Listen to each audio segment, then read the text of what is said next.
Good morning. Got me some Four Sisters coffee and my little allegedly 3 cup coffee French press. But as far as I'm concerned, it's really only one.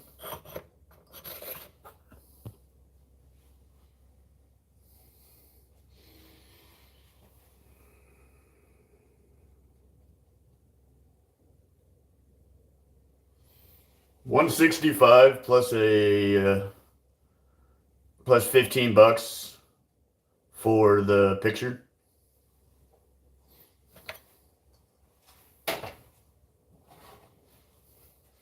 And then 5 to 9 weeks. I ordered it back on February 11th and it hasn't gotten here yet. I'm on like week 6 of 5 to 9 weeks.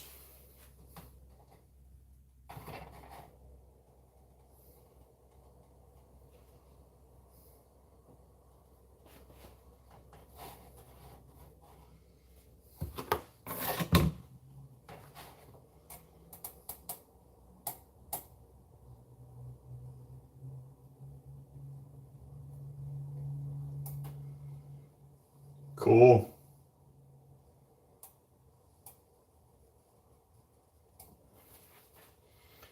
Yeah, plan on being in Europe for this summer. The sooner the better.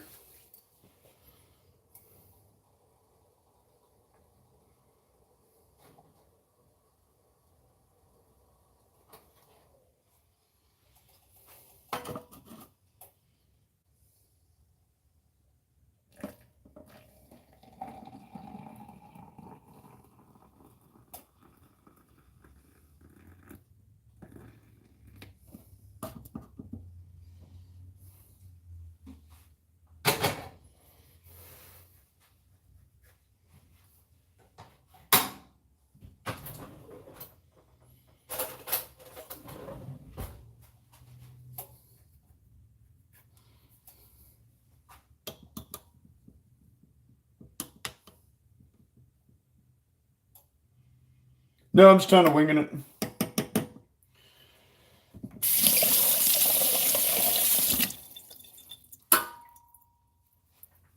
I did some work on back on Saturday. That's supposed to get and if everything goes right, supposedly, dude who I worked to help him clean up a boat, and allegedly, if everything goes right, he's giving me said boat. So I'm gonna go putz around Long Beach and the areas like that. Just it's from Dana Point. So I'm just gonna casually go up and down the coast, and then I'm gonna kick it down to a buddy who's struggling to afford rent, and he's gonna live on it in the Oceanside Harbor for $500 a month versus like $3,000 a month at his apartment. And then I'm gonna fly into Europe, into the UK. But no real plans past that.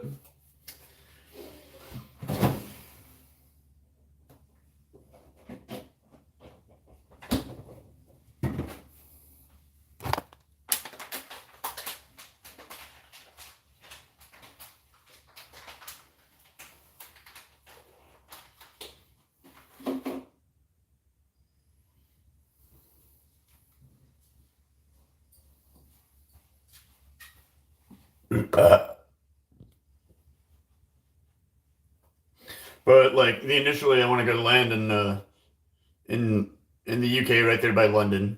You don't actually land in London, in England. You can't actually land in England. You have to go or you can't actually land in London, I should say. Freaking, it's like a 40 kilometers away, whatever that means. This thing is like a mile. A kilometer is like 3/4 of a mile ish, 2/3 of a mile. And then I'm gonna go up into Scotland, around towards Ireland, down around into Ireland, over into Wales, and then which is back, and then from there across into mainland Europe to the Netherlands because it's like right there. So like that'll be my first stop on mainland Europe. Go check out the famous city of Amsterdam and go ride around in some gondolas and see all the cool old architecture and whatnot.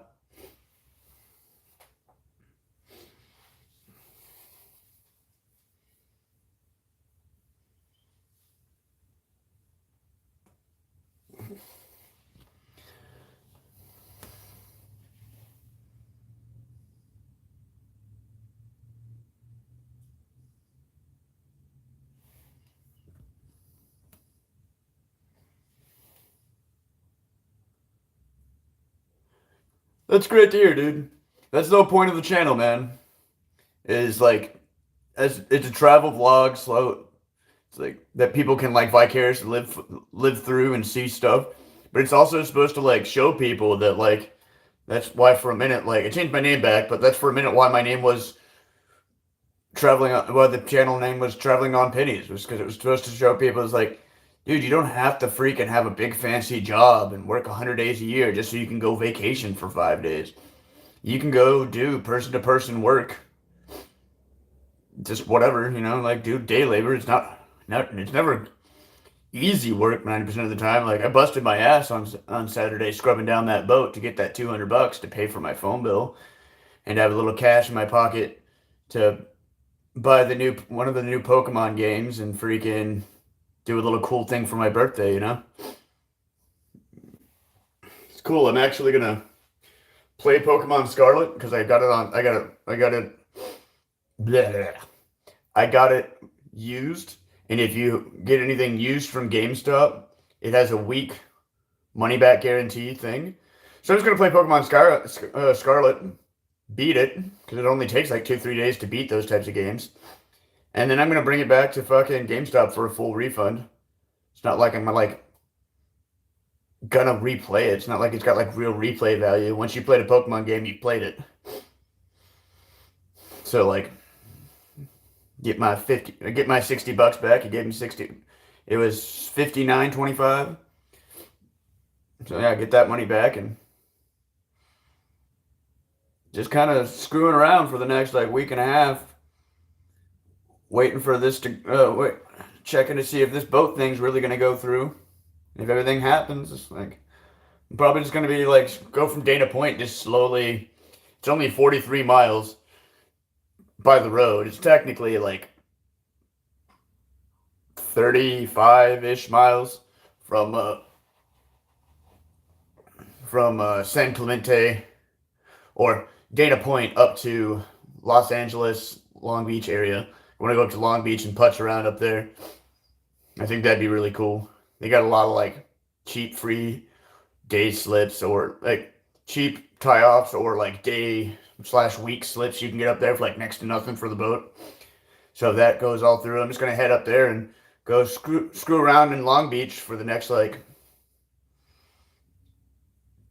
however long, like another like 3-4 weeks, month until like once my passport gets here, I'm gonna order out. I'm gonna order the next one I can advance, but usually gonna do it like at least like 3 weeks a month in advance, so I can like it's not like a couple grand to go to Europe. So like here's hoping, dude's getting he's getting the bottom serviced sometime this week. This weekend he's gonna get the engine service and everything checked. And if it's not dead in the water, he's signing it over to me. I told him I was like, I don't need anything fancy. I just want something I can putz around on. Then I'm gonna end up giving it to my buddy who will put more work into it once I go overseas.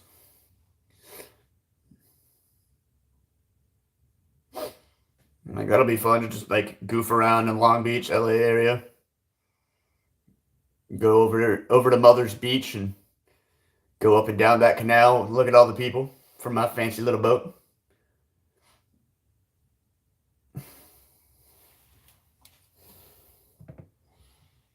9/11.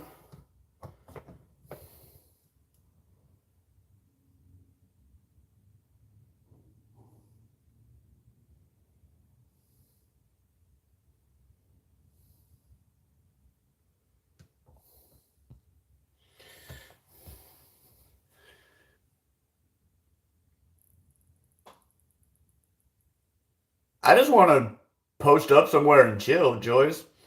I don't need any liquor, silly human.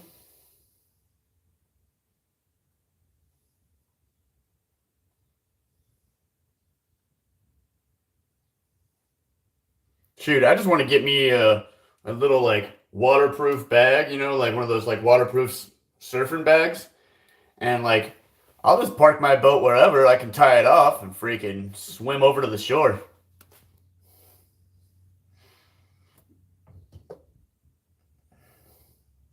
But there's spots right, and yeah, but there's spots all over that you can just tie off to a freaking to a, like a little dock spot for a couple minutes, like quick tie off spots for like people like loading and unloading.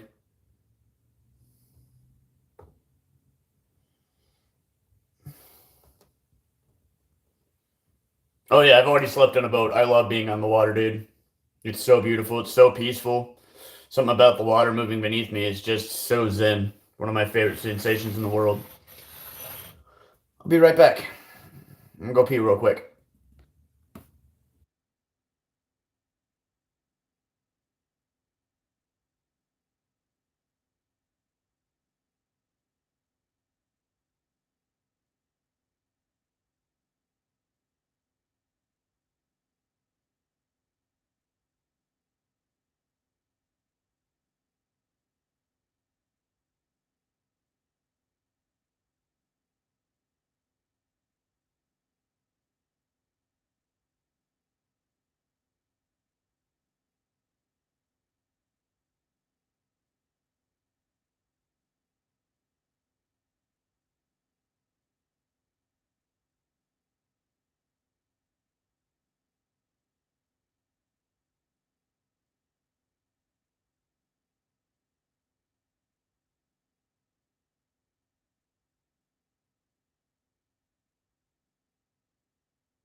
Sorry about that, you guys.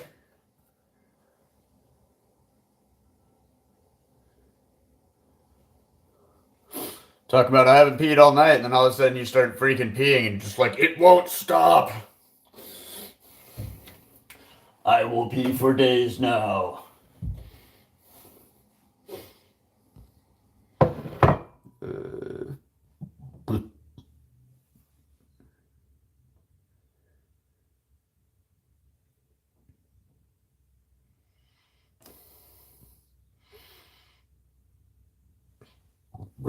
Yeah, exactly, Joyce. First come, first serve, just chilling docs, man.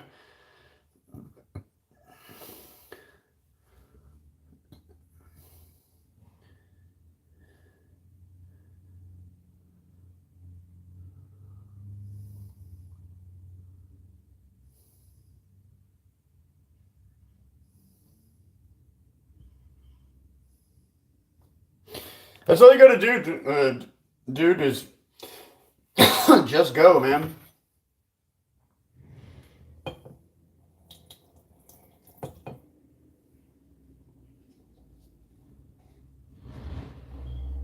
Make sure the little slots are there so don't make a mess. Yeah, look at that color, you guys.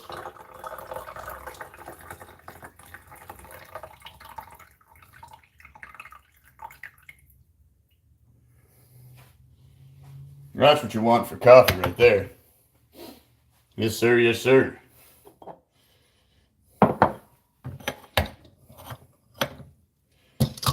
Freaking. Four Sisters French roast.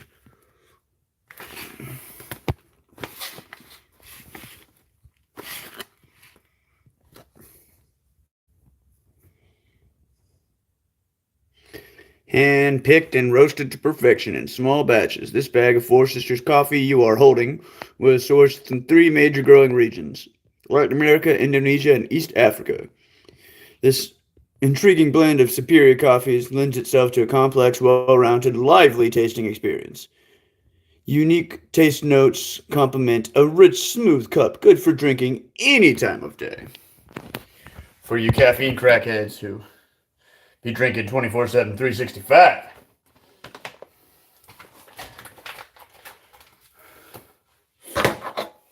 Like, I don't like drinking coffee past like hot. I don't drink hot coffee past like midday usually.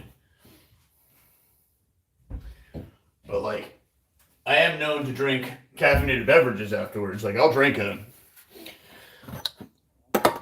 cup of like a cold can of coffee, like a Monster coffee or something like that, a Starbucks energy coffee. But on that opposite note, same thing in the morning. I'm not exactly a big fan of that cold type of coffee. I want a nice warm cup of brown waters.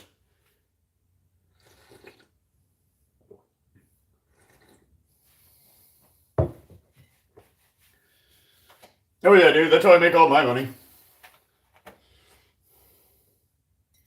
I just go stand in front of Home Depot or Lowe's with a big sign that says cheap day labor, anything helps, and I do work for people. Like,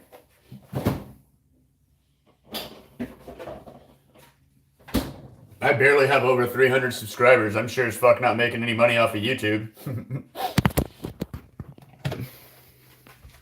I can list the like 5 people who've sent me money on YouTube ever. Like right off the top of my head right now. You got Joyce. You got Special Ed. You got freaking Paddywhack. You got that Keisha chick. And you got that one lady from the island. That, like, just some random passerby saw my pack. Like, I make all my money off of like day labor, person to person interaction, make the cash and just continue on. Like I said, I spent all week like all Saturday busting my ass scrubbing down this boat to make $200. I needed to pay my phone bill, and I wanted some cash in pocket for something to do for my birthday. So I went to the Eco Vivarium. I actually did a live stream about that, walking through it's a reptile refuge and rehabilitation place where they take all their animals as like take-ins. They don't pay for a single animal there. They're all like rescues and whatnot. And then I bought slash depending rented Pokemon Scarlet, the red version of the two new Pokemon games. Everybody and their mom's got the Violet, and there's version exclusive, so I figured I'd get this one. And I'll check it out for the next like week, and then if depending on how much I like it, I'm either gonna keep it, or because I got it used, I'll get it 75 cents. I mean, I'll get it back. I'll get it back. The full 59, 60. No, 59.25 is what it costs. And like if I want to give it back in like a week, I'll get it full cash price. That's why I love going to the GameStop to get all my games. Hello, good morning, Special Ed.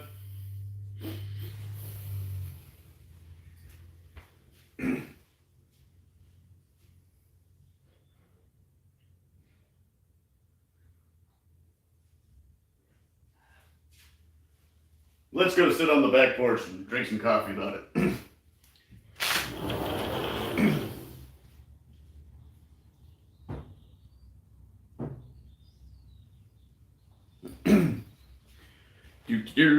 Grab my jacket, grab my little kickstand type dealio, and then I'll pick y'all up. I'll put you on the back ledge over here, and you can hang out with me while I drink coffee and do my morning dabs. Or I should say hit some dabs. Like, it's not like I'm doing dabs, I'm just freaking, I just have a little dab cart.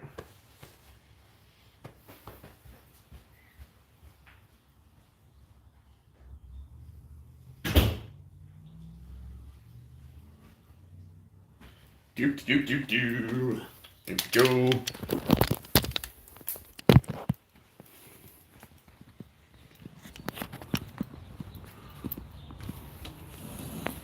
Gonna take this here chair. Woo. You guys good? Cool. I'm gonna take this here chair and balance the phone on it. That way y'all can see me without me having to freaking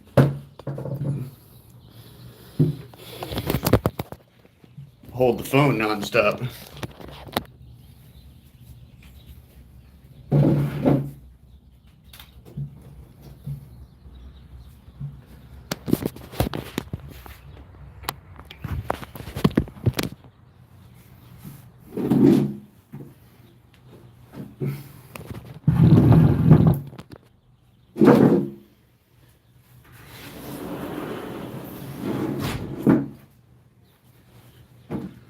There we go.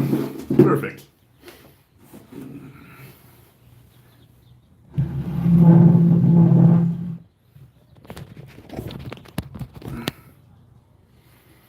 Good morning, Jubbly Bits.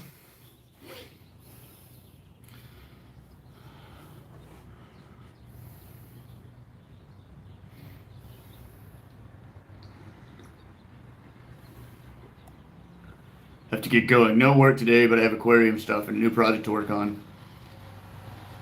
Left my like. Bye, everybody. Thanks so much. Later, Joyce. Thanks for the like, dude. Thanks for popping through. I appreciate you, bro. You good people. Any of you who aren't subscribed to Joyce's channel should go check out Joyce's channel. He does a lot of reviews on weed cards and airsoft gear. He's a big airsoft person. He's always getting new gear from stuff like that. So if you want any suggestions on good gear, he's a good channel to go check out. He's definitely reviewed quite a few things. I'm not an unboxer myself, but one of these days I may end up doing reviews for like traveling gear, like, you know, and whatnot. So this morning I'm smoking on Zips. See the little Z on the cartridge? It's I think it's like a Southern Cali local area. This is like Escondido area, San Diego. San Diego, I should say. Y'all don't know what Escondido is. Most of you don't anyways. But yeah, San Diego area. I don't see. I just don't like sitting like a normal person. I like to squat. Ugh.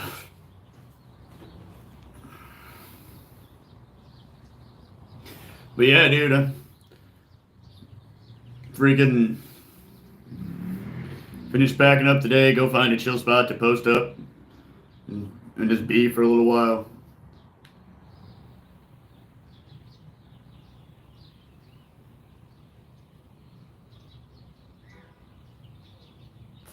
I want to go hang out on the beach and just chill, but it's supposed to be freaking raining all weekend.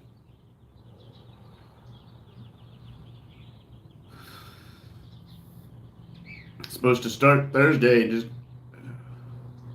and just rain. It's supposed to be like 60% Thursday, 60, 70% Thursday. Uh, 90 or just straight rains Friday, Saturday, Sunday. And today in Oceanside, it's supposed to start up around in La Jolla. It's supposed to start up around like 10, 11 o'clock. Clouds are supposed to roll in, and it's supposed to be like 25, 30 mile an hour winds minimum, upwards of 60 mile an hour. There's like all these storm warnings. If you go look on Google about La Jolla, California right now, you type in La Jolla, California, it's like, there's like big warning right there on Google. So that's like super lame. I just want to go chill on the beach and find a chill spot in the shade, and play my game and listen to the ocean. But like, there's very few places I can do that that's out of the rain, you know? Which is hella lame, which is another thing that'll just be great once I have my boat. It's going to be a rainy day. I just go find a chill harbor and freaking tie myself off and ignore reality, go inside my boat.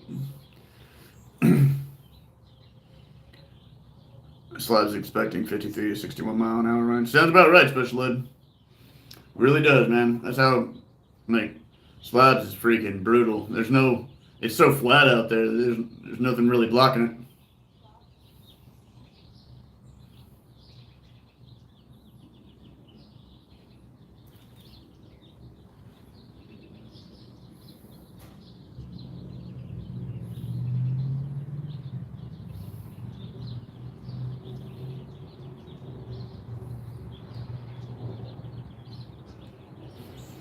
Mmm.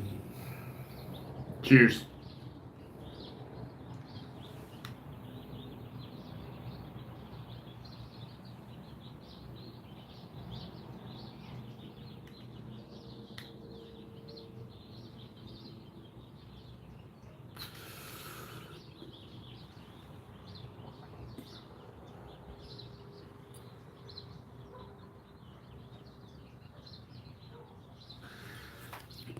Hi, Ali.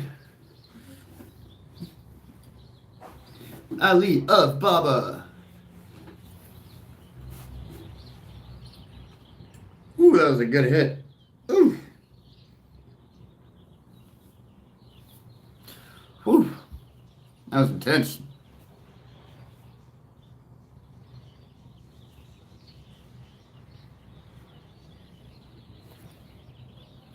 Um, the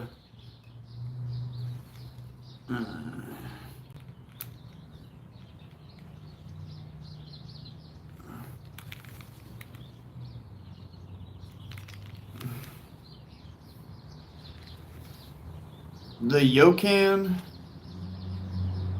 and the specific version is the Yokan. As you can, I don't know if you can see it. It's being a pain in the ass. There we go. The Yokan Uni. AKA Universal, because this little thing goes up and down, sort of just the height.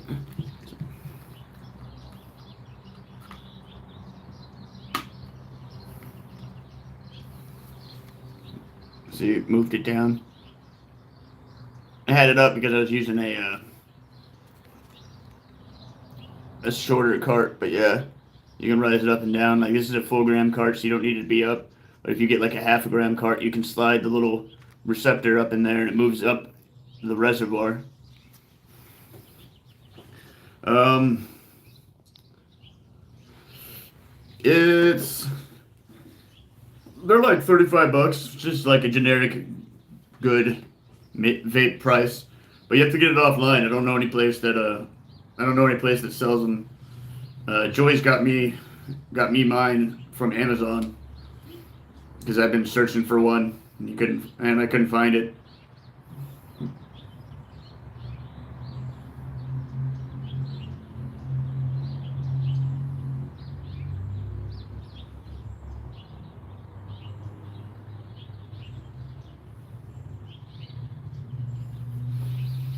Oh my God, it's freaking, this is week.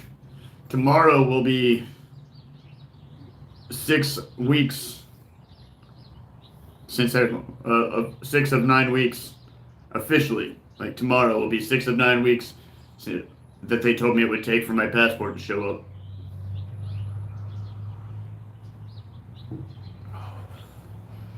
Just being patient. The farther it goes out, I'm gonna need to go make some more cash to throw out my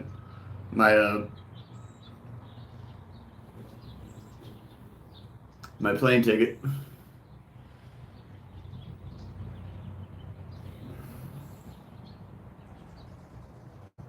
Just quit, dude. Just quit cold turkey. Get you a bunch of shitty ass weed, like just like generic, like like mid grade bullshit, just like whatever. And anytime you think about smoking a cigarette, freaking roll up a big fat joint of that shit, and smoke it. The hardest part is freaking uh, the like nicotine headaches and shit and the weird dreams. But like you can get past the dreams and like if you get headaches, just take take Tylenol and whatnot. And if you get like have a really bad day, just do what I did and just go immediately to sleep. That's how I quit. I quit cold turkey there in Slab City. Right at the like halfway through a cigarette, right there on the bench at an internet cafe.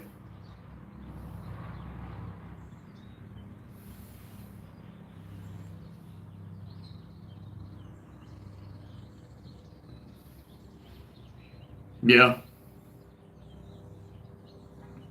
that's true. I forgot about that. It makes you all paranoid and weird.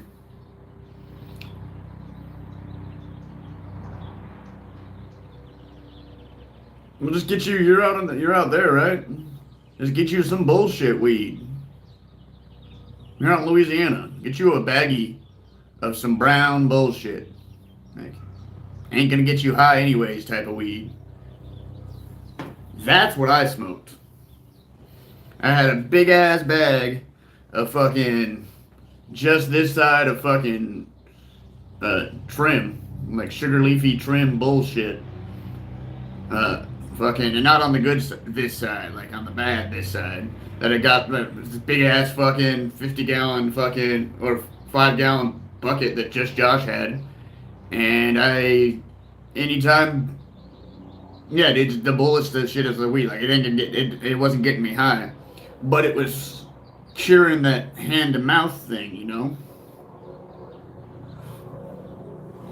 And then like oh, I don't want to smoke this because it's gross, and you put it out because it's some gross ass nasty bullshit weed, and so I'd put it out, or just give it to whoever was sitting there who really wanted it, and then yeah, dealing with the oral fixation exactly, and then it was like a week and a half, 2 weeks of headaches, which I just took aspirin for, like Tylenol for, and then yeah, it was like another like 3-4 months. The hardest part is the mental, like, because like you don't realize all the things you associate it with, and that's a big thing. So like you got your like for me it was like drinking a cup of coffee. Like I couldn't drink a cup of coffee without like holding a cigarette as well. Like my brain just like attributed them together.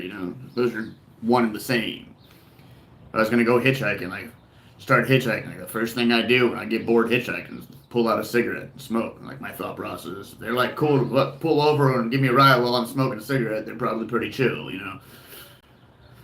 Freaking right after I finished eating, you know, like there's so many things that like I didn't even like think like about, but like I mean, like that was the big thing. It was like I'd be like take like my first sip of coffee in the morning. My brain's like, we need a cigarette. And me have to like I had to like what I did was like out loud. I would just like this. And anytime that would pop in my head, I don't smoke cigarettes.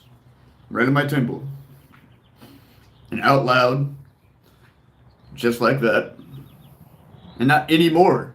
First few times I said anymore, and I realized that was wrong, because that gave me the potential to like still be a smoker or smoke again. Anymore means again.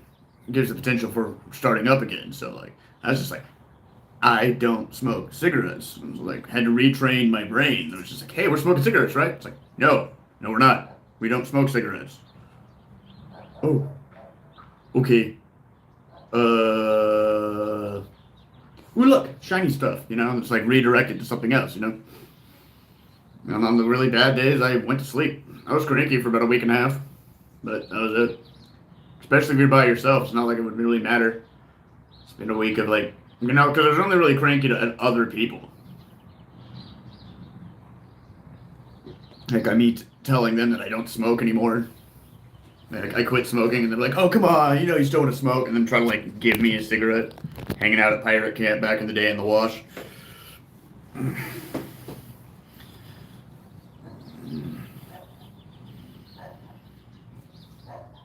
Ugh.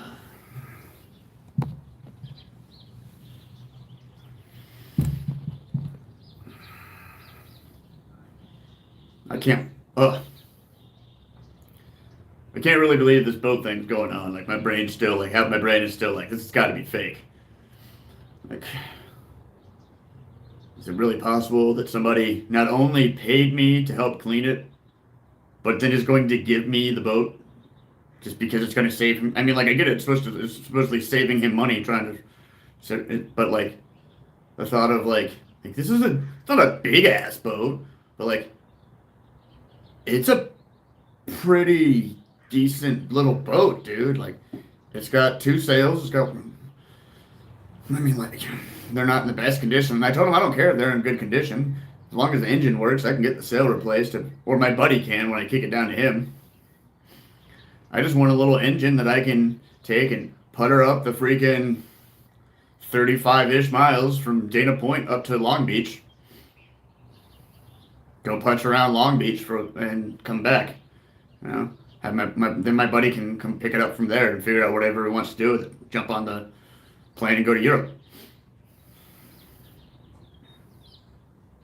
They make it a boat when I'm in Europe, but that's where I'll get it. I'll get it in Europe. I'll get it like go explore Northern Europe, go explore most of Europe, and then down somewhere in like Greece or Italy, jump on a boat.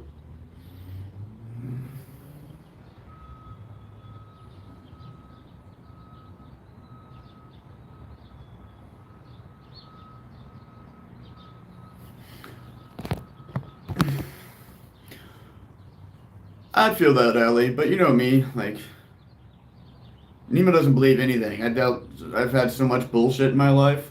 You were there with me every day, borderline panicking, waiting on that stupid freaking uh,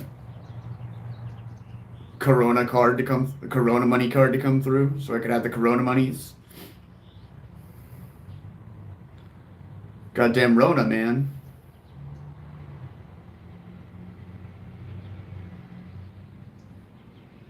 I didn't believe that shit was real until it was in my hand, remember? I was convinced I was screwed. I was convinced that they'd lost it.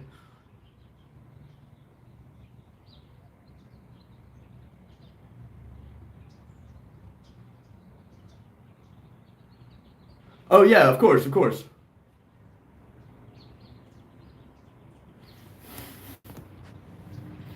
I know what you meant. I know what you meant. I was just saying as far as like just like with the Rona monies, like it's just like I'm a Pisces Aquarius. Half of my brain is sunshine and rainbows, which I show to everyone. The other half is 100% no holds barred Aquarian and can't believe anybody could possibly ever just want to show me love, no matter how much love I give out. Like, I've told you my stories, man. Like, like not to poor pitiful me myself, but I've had a fucked life, especially as a child, from being stolen from overseas to that one kid trying to stab me, like Chamberlain Hunt Christian military boarding school, like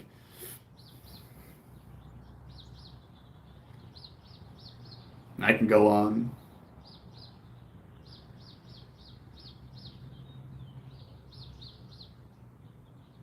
I'm drowning in Pisces Aquarius. Pisces slash Aquarius. I mean, you're getting married to just a straight Aquarius. That's your fault. If you have one of us, we like cling together. Aquarians and Pisces are weird. We're not like the other signs that like don't like get stick together. We're like magnets to each other. Like even if we don't necessarily get along, something about like another Aquarius being by like even if we don't like directly get along, there's nothing like as far as like not necessarily get along. We don't have any. That's not what I meant to say. Even if we don't have anything in common, Aquarians will feel better being by other Aquarians, and we can find some weird common ground to just hang out and be in the presence of. That was always me and Val's bonding moment. The same thing with me and fucking Ziggs. Ziggs of another just full on Aquarian. Like me and him have never really had anything in common, but like I've always gotten along with Zig.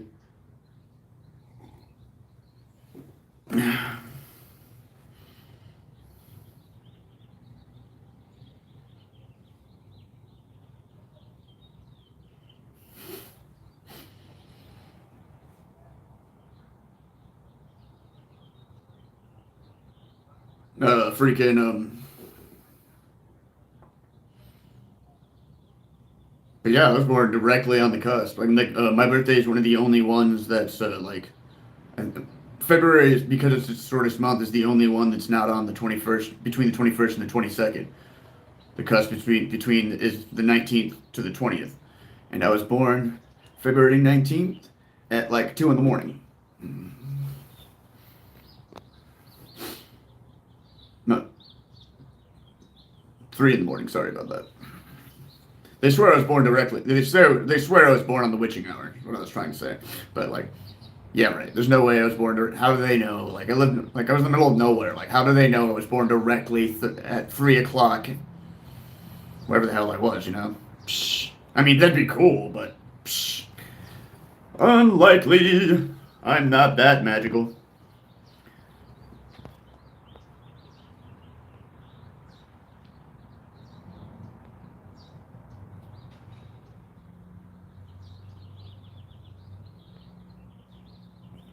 Scorpios and Aquarians are emotionally compatible with each other. They understand each other's feelings and can empathize.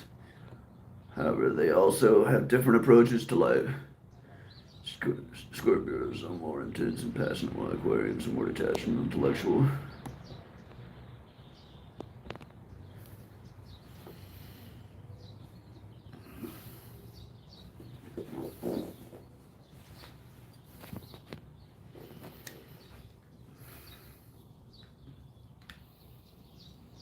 Really, Allie? That's so cool. Yeah, like they say I'm like 3 o'clock, but like who knows? But yeah, supposedly I was born directly on the witching hour. It's why I'm so magical.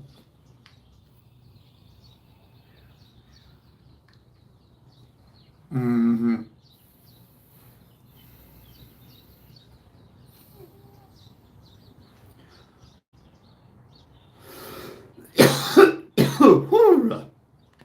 Exactly. So Nemo.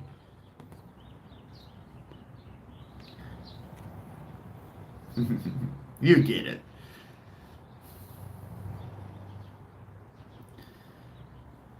I'm just a Nemo and my life is pretty cool.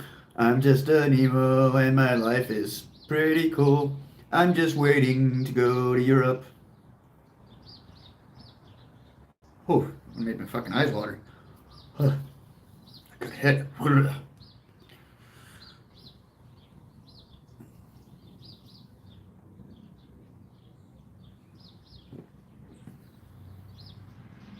Yeah, Pisces Aquarius, like directly on the cusp. Yeah, man. Like, I like to joke around and say I'm like, if Pisces and Aquarius was like humans and vampires, you know, like Blade. I have all their strengths, but none of their weaknesses. But because I am a Pisces and I am an Aquarius, I understand when Pisces and Aquarius is on a different level, like full ones, because I get where they're coming from. I get their frustration. Like I get an Aquarian's brain. Like I understand how their brains work, and they're very analytical, and they're very. There's not much emotion. If it's emotion, it's just frustration because they have issues trying to get the point across. So the brains go too fast half the time. But like, I get that, but I also can like slow myself down and add the emotion and thought to it because of the Pisces.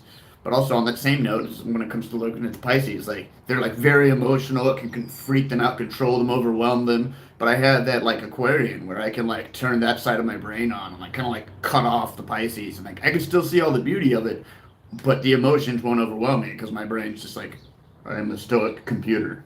This is data. It's pretty data, but it is data. Not to be confused with data. 'Cause he's a cool little Asian kid with a magical little belt buckle and a zip line into his buddy's house because screw front doors.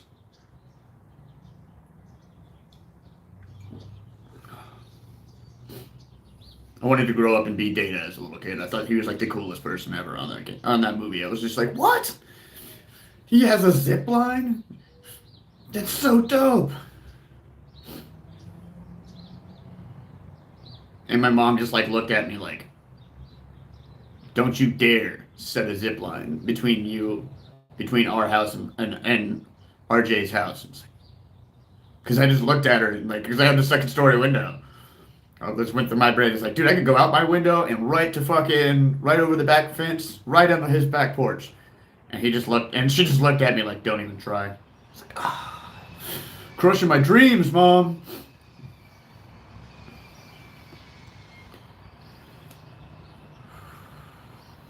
Dude, if this like boat thing is real and I'm not like,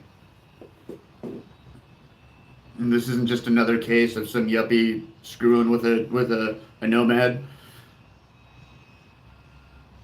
I think one of the first things I'm gonna do once I officially am on the water, just cruising up the coast, because I'm not gonna go out far in the ocean. I don't have any intention of going more than 100 yards from the beach at any given moment, ever. Unless I'm like going from somewhere to somewhere, like from that Long Beach to Catalina Island and back, which he said he's done from Dana Point to Catalina Island tons of times, on just the motor. He said he never learned to sail it. That was one of the big things. It's been sitting in the harbor for like 2.5 years. That's why he's got to get the engine service and all that shit. He said when he left it, it was 100% working. There was not a damn thing wrong. It's like in a nice, really exclusive area. I know a lot of people probably don't know where Dana Point is, but Allie knows where Dana Point is. Her grandma lives over there, and so she knows like that place is big money. Like most of those people, like my boat total with like the engine and all this stuff is worth like 4.5, 5 grand. He wouldn't be making any money. He'd be like spending more money. He'd be spending more / the same amount of money to ship it and get it taken down than if he made it at all, you know?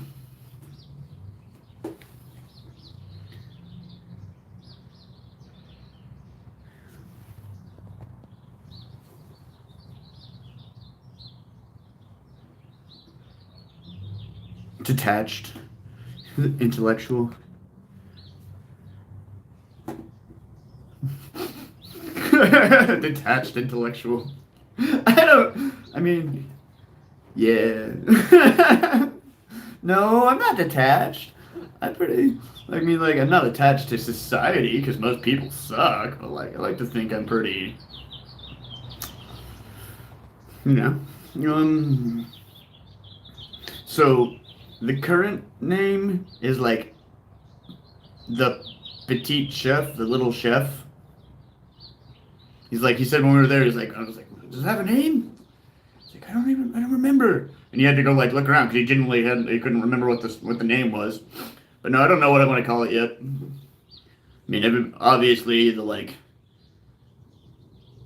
if I wanted to just be generic, I could just call it the Nautilus because my name's Nemo. But like, just because I'm Captain Nemo doesn't mean my boat has to be called the Nautilus.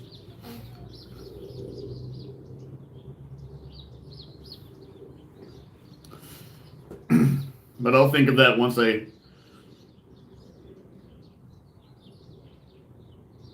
if slash when slash take that out of my head, rearrange that, put the positive on the first part. When slash if it becomes mine officially.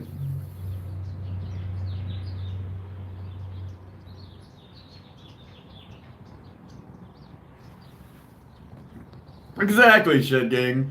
Really don't want to like put forth any under the water vibes, any sinking vibes. Like, it's not exactly anything I want to put that type of energy into my boat when people think of my boat. And the first thing I want to do is I want to try to figure out a way to turn it purple.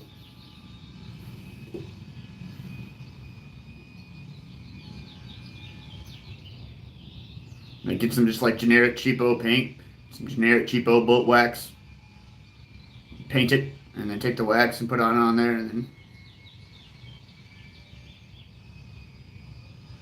the Nautilus. Yeah, yeah. But like, nah, that's too. Once again, it's still too like I don't want it like. I'm gonna call it the Nautilus. I'm just gonna straight spell it right, or just straight call it. You know, just straight call it the Nautilus. But yeah, it's pretty funny. I like it. I like it. The play on words. It's pretty clever. Um, I don't know. I was thinking about calling it something about. I was thinking about looking up To be honest, I was either thinking about looking up words for purple because I want to turn it purple in other languages, or slash I wanted to look up old Viking names for ships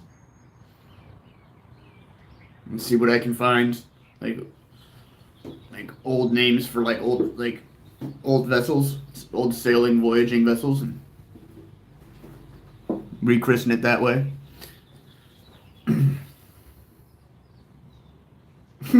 Call it daddy's money. If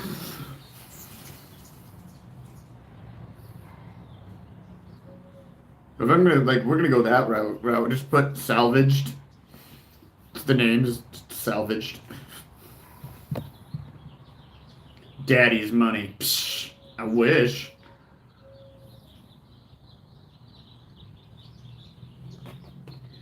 If my numbers are right, they owe me at least $1 million.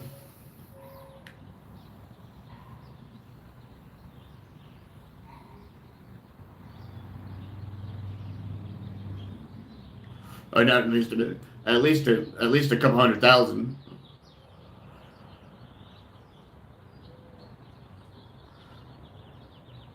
No, yeah, at least $1 million.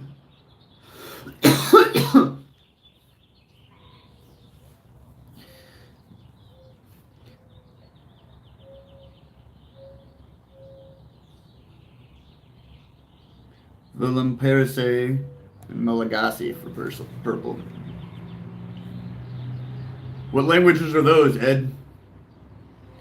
Malagasy. Kind of like that one. Malagasy.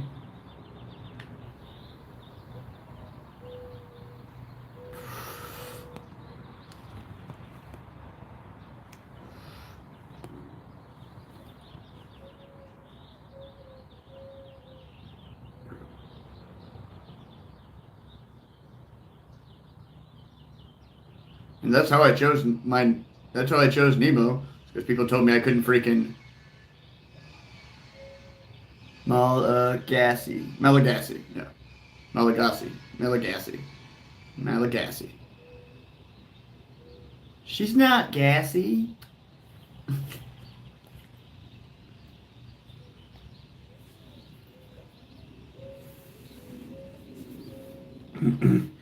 I mean, big brains or look at the look at the researching capabilities on the edge is what you should say. I'm pretty sure my Edward friend here just went and looked up on Google.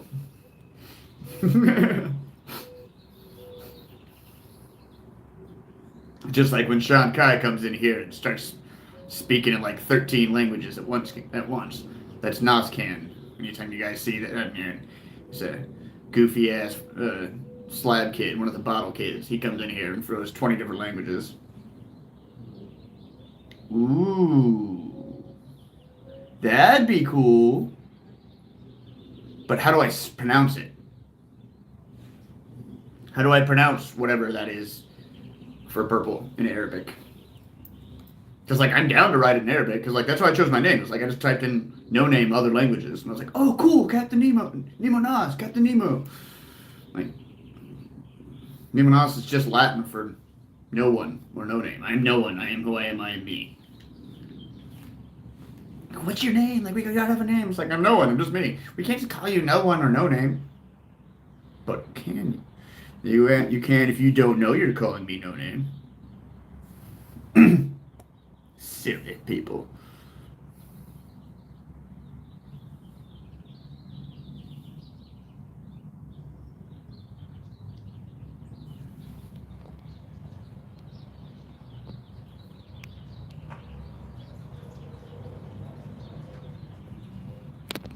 Oh yeah, Ed's my little freaking researching buddy, man. You should have seen that one day. We were talking about Europe, and that man was throwing everything under the sun at me, man. He was pulling out 100 different things. He was all over the things. I was talking about different things I wanted to go check out, like in England and the UK, just like the immediate area. And that man was researching up a storm all over Google. He had posted like 30 different things. He kept on posting all this stuff about like war memorials and stuff. I was like, I don't want to go see dead people. And then he immediately switched to something else, like to different things. And like next thing I know, he's like popping up all these different weird junk, castles, abandoned cities, and whatnots.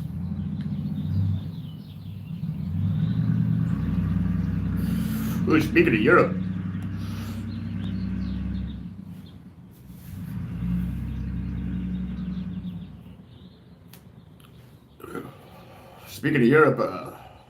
we got let's see here.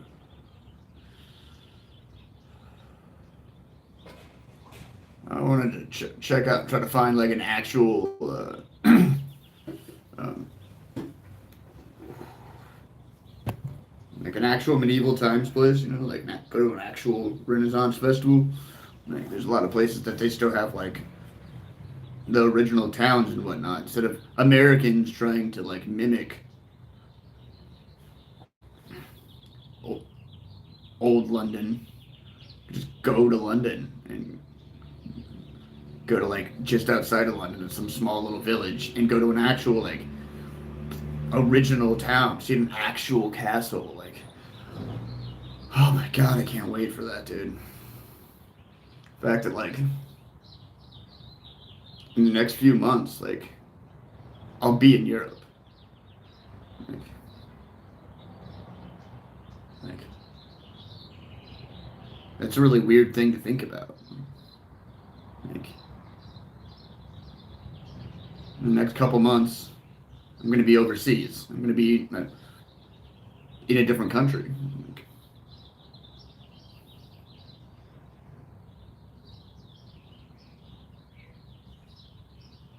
Like when slash if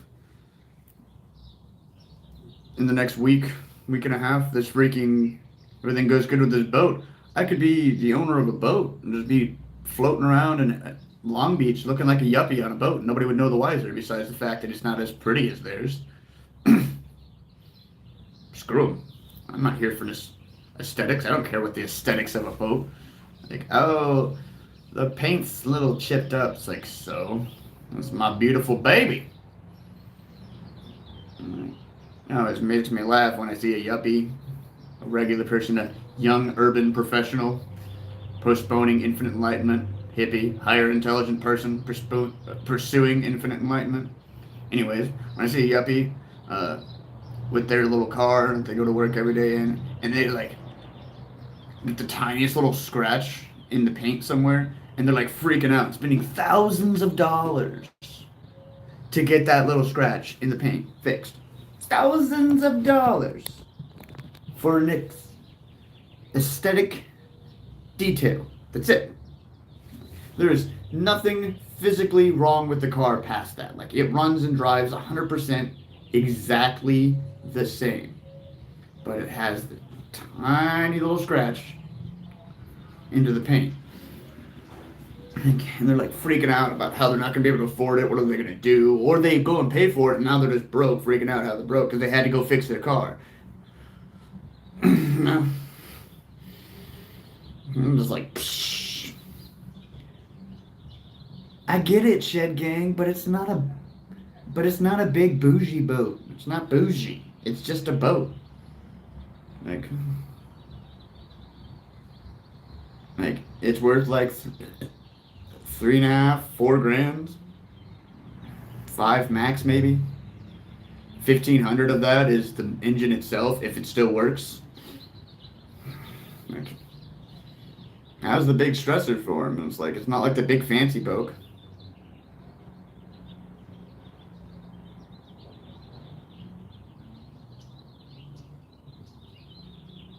What about no money?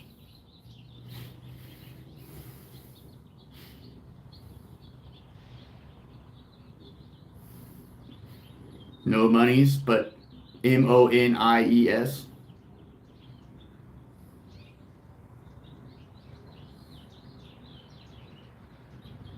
We need to vote win on ship as a name. Ah, yeah, right.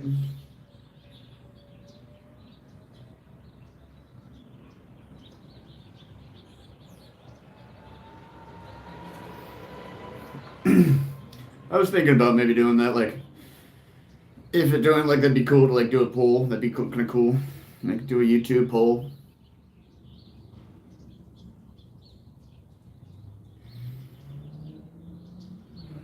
You're like, these are the like, if I can't come up with one of them at a crossroads, do a YouTube poll and see what you guys think.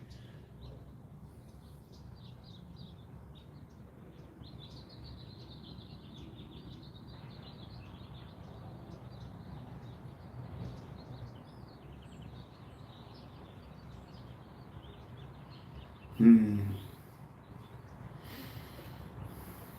Uh, I'm out of coffee.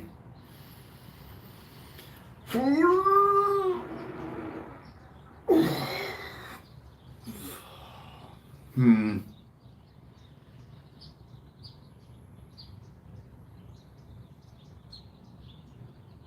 How do you spell daddy's money? In German. VATER.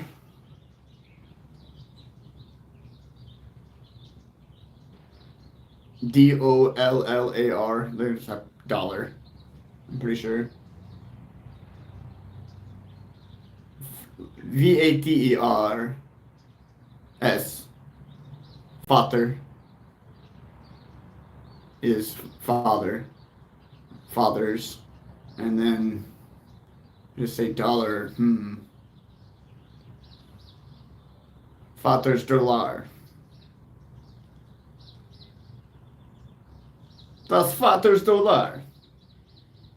I got it from the Vaters dollar. Da. But yeah. I'm not sure. Money. They might have a word for money and I just don't know it yet. I just, right before I started the live stream, I did my 200th day so I did my 200-day streak and posted about it on Facebook and Instagram. Go follow me on Facebook and Instagram, by the way, as well. Any and all of you who watch this. I am on Instagram. I'm on TikTok. I am on all as Facebook, all as Nemo Nas, and then I'm also on Twitch as the Nemo Nas.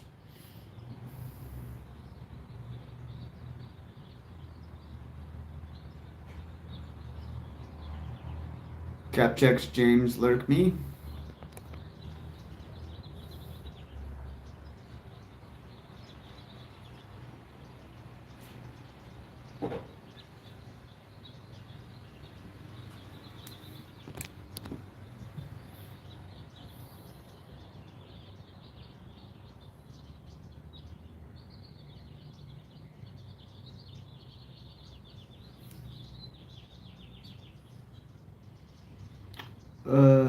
Pronounced.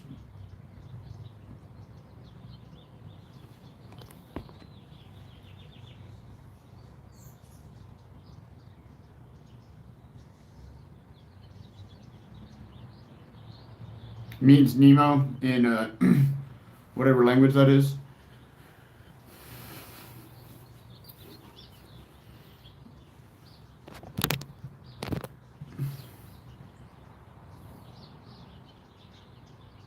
Arabic.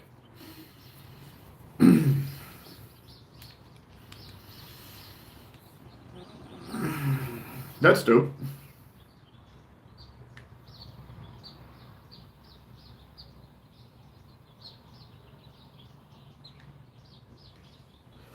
Yes. It's so cultured. Yes. Curves the handles up. Yes. The handles and the does the thing where they go like.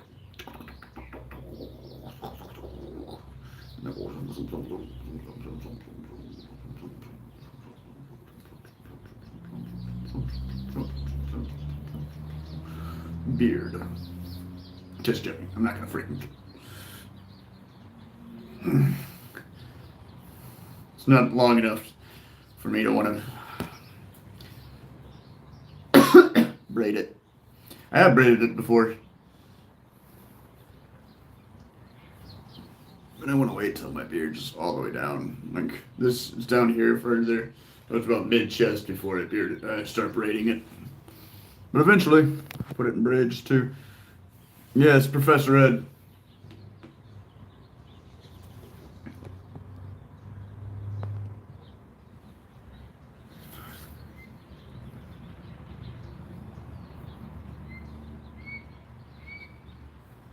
I mean, he's good. I mean, it's good. It's right in the name. He's special. It says right there. He's special. Fucking boom. Let's go inside. I need more. I need to make more coffee.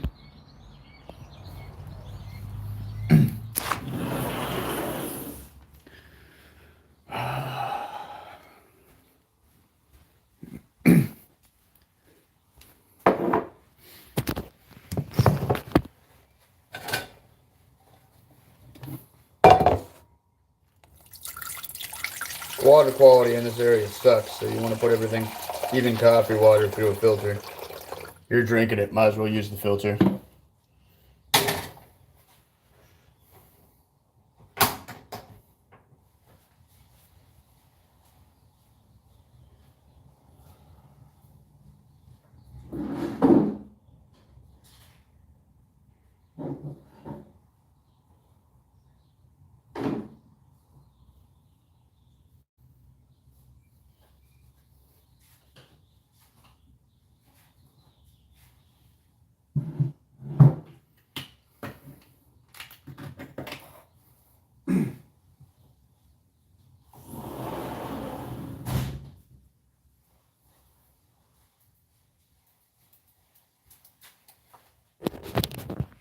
Well, that's doing that.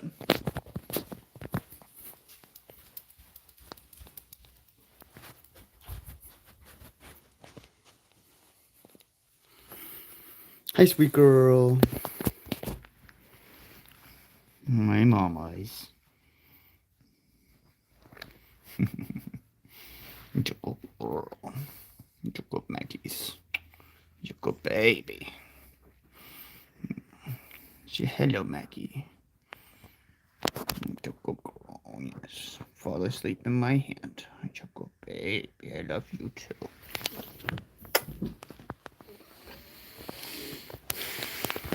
Bye bye, sweet girl.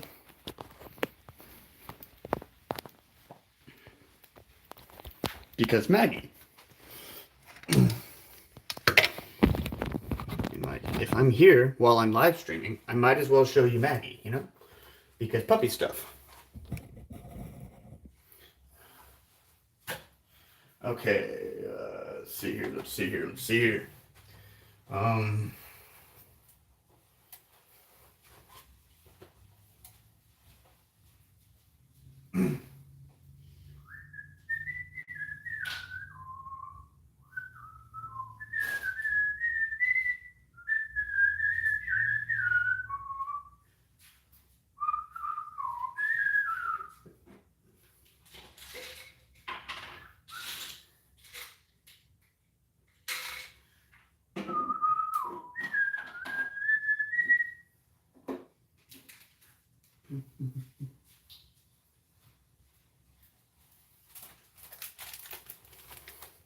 They gave me cards at the Eco Vivarium.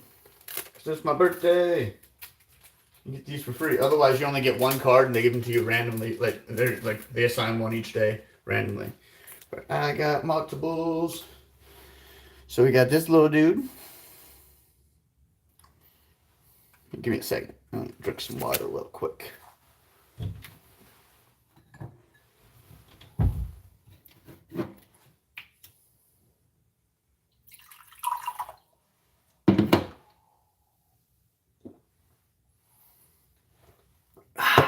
Much better. Raise you up. Kick back. Perfect.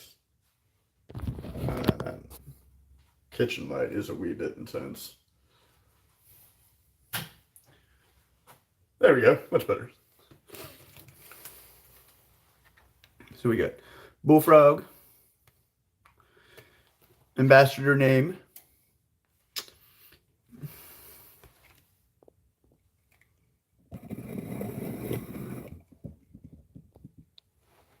Come on, turn. There we go.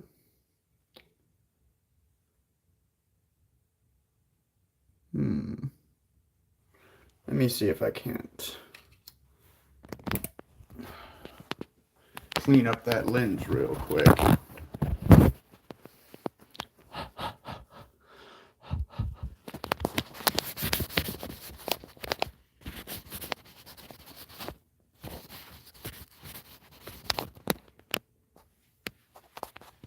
There we go.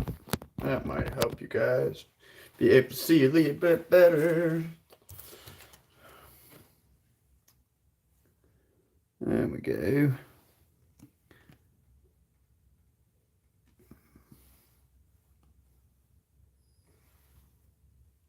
Come on, it does not want to focus. So Tinkerbell. It says Tinkerbell. Tinkerbell is her name. The common name is an African bullfrog or pixie frog. 4 to 5 to 9.5 inches in diameter. Lifespan 15 years. From South Africa. Pixie frog is the second largest frog in the world. Oddly, the femurs are about half the size and weight of males, making them an unusual couple in the frog world, seeing as they're usually much larger. And we got this here dude.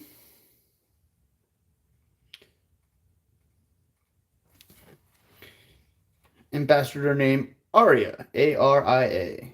Common name Chaco golden knee tarantula. Size up to 9 inches in diameter.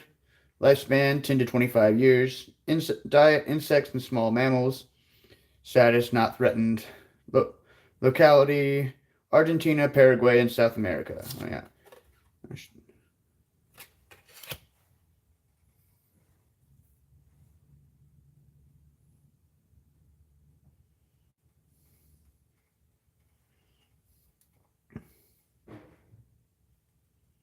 Yeah, I was about to say, I swear it's not my phone. My phone's perfect. I don't understand what's going on with it.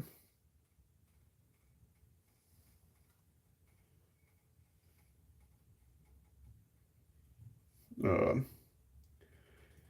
Arya is an amazing arachnid, blah, blah, blah. Decent.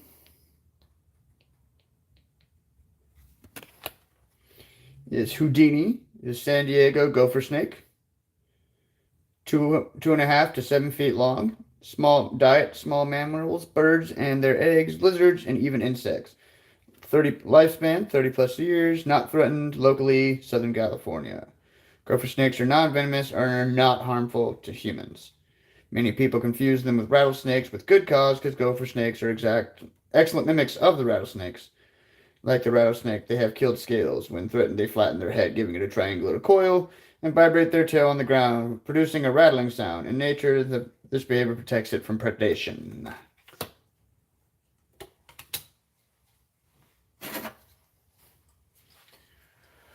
Oh, well, not amazing, but funny. I was hoping for a car crash. The eggs? What eggs? I'm confused. What eggs are you talking about there, Special Shed Gang? Yeah, you are confusing a Nemo. Eggs. What is this egg you speak of? I am nothing we understand, yes?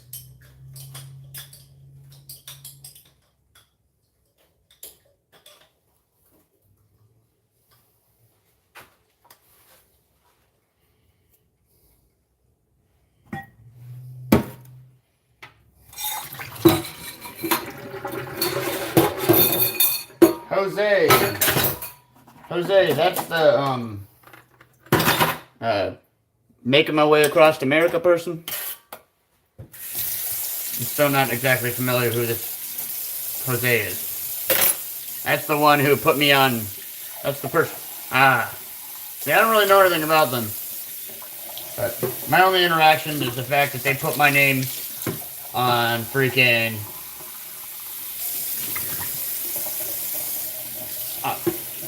whatever that weird site is.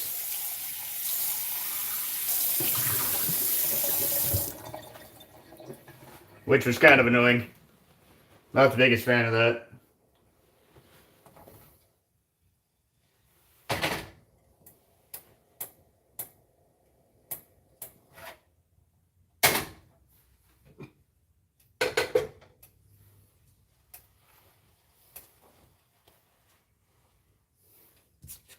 Well, yeah, all I know is that freaking they put me on.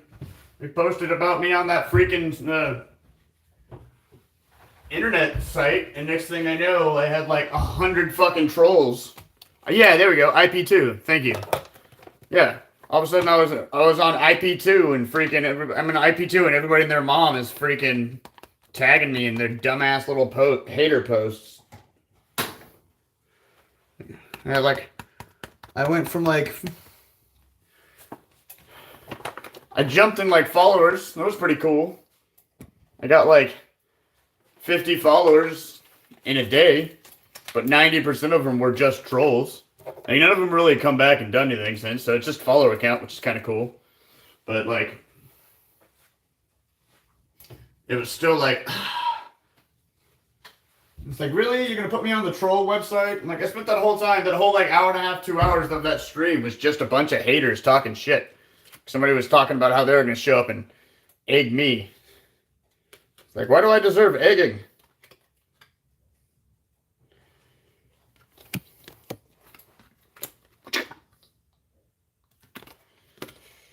Ambassador name, Sugar.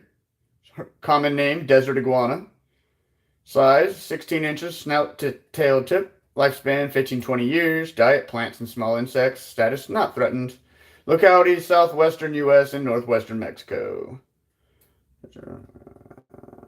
Nothing exciting. Nothing. Not super well known. Woo! Okay.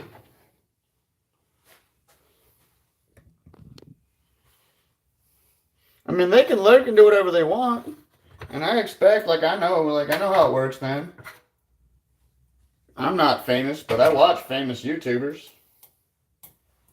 Like, I know how it is. Like, Isaac Butterfield, the Australian YouTuber dude, freaking,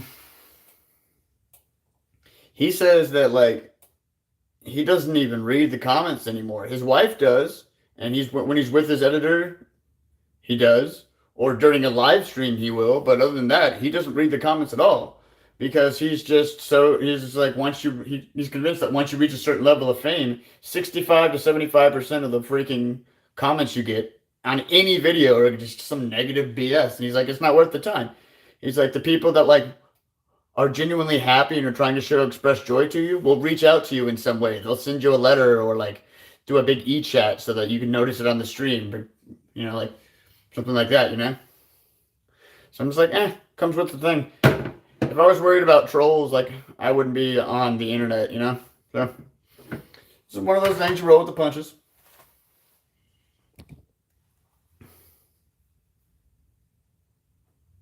Got them here, yep, for sure. Hey, Cos.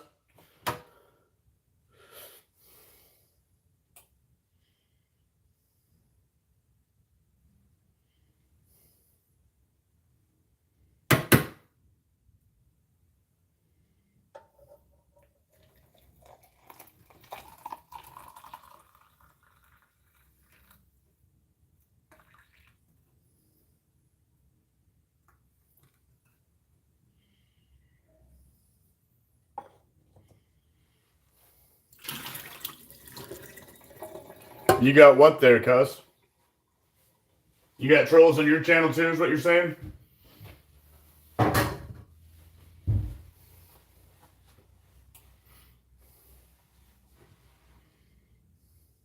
Right, influencer Cos. Influencer Cos, Mr. Famous Guy. You should go post about my live stream right now on your channel. Do a shout out for a Nemo.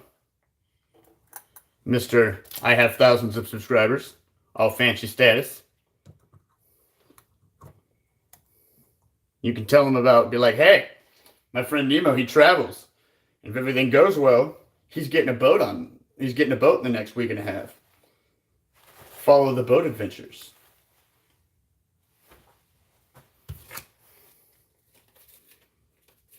So, those are my little cards. Made me happy. Eco Vivarium. If you're ever in Escondido, go check them out. It's a cool little walkthrough. They're super little kid friendly and adult friendly. They got like 20-minute walkthroughs and they got an hour-long walkthrough. It's 100%. They take all their animals are rescued. They don't pay for any of their animals. 1024. And like it's 40. It's like depending on it, like it fluctuates. There's a certain amount of money for each donation, but it's usually really, really cheap, especially compared to like any sort of zoo or anything like that. If you're in the area, like you should definitely do it. For anybody who doesn't know, Escondido is on the mountains in the more mountainy area, going away from the coast between San Diego and LA. It's a beautiful area. It's also where the San Diego Zoo and Safari is actually right outside of here in Escondido.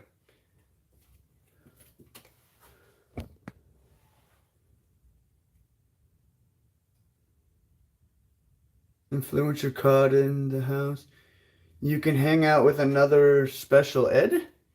What do you mean? I'm confused. Another special ed?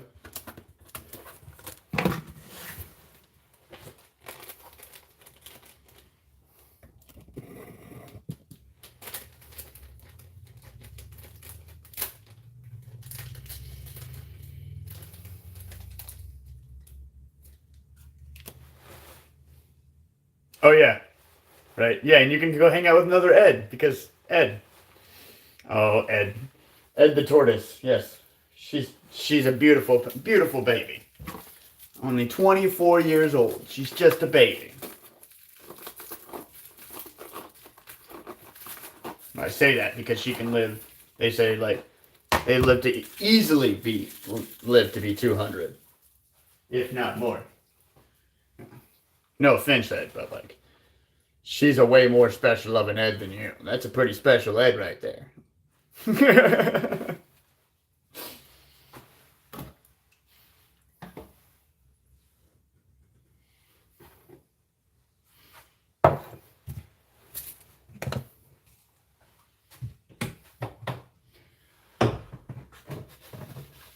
Oh, la, la, la, la, la, la, da, da, da, da, da, da, da, da, da, da, da.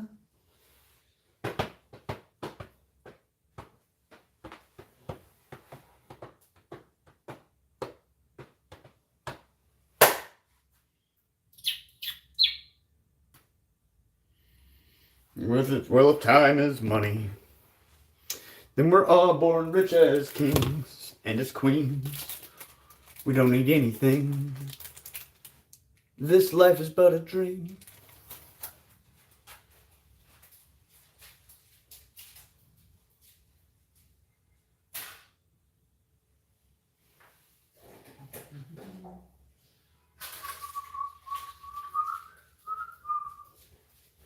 My fuse and just run around picking up stuff, making sure I'm keeping this place clean. I don't want to trash my buddy's house. Plan on leaving today. I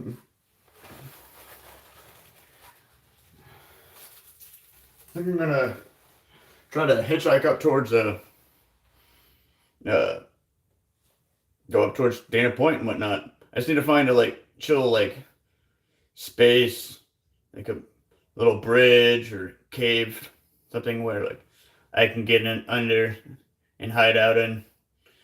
It's supposed to storm the next few days, but I don't want to just chill at my buddy's house and he says he doesn't mind, but I still don't want to feel like I'm a burden, you know. I'm aware I'm freaking kicking in money and food. It's just I don't know. I've never really had. I don't have family, you know, so I don't have anybody that I can come through and hang out with. So makes me feel weird to be in somebody else's place. I always feel like I'm not welcome, or I've been there too long, even if I've only been there for a day. You know, it's nothing they do. It's always me. I know it's something in my own head, but it still feels weird every time when I think about it. My beard looks like shit.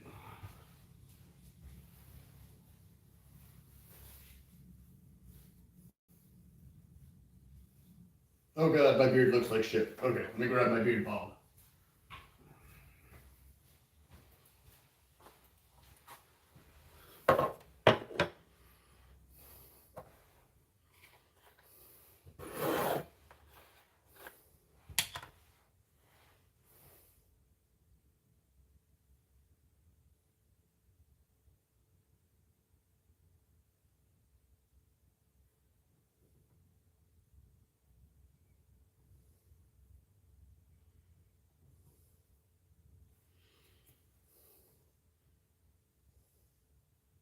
For sure, Cole.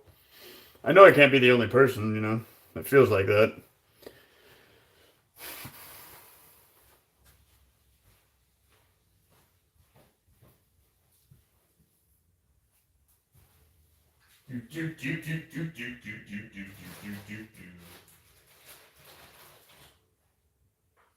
Alright, grab the beard stuff.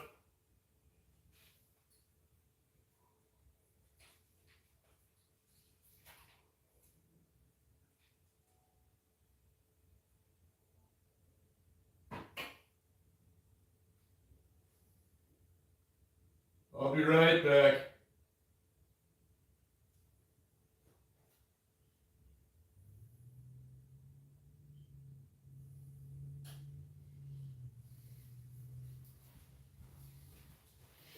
There we go. Sorry about that. I'm OCD and there was something in my beard balm. It was just a whisker. But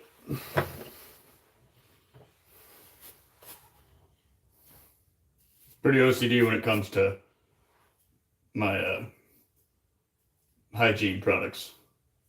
I'm going to be using it, putting it on my face especially. I want to make sure it's clean and legit.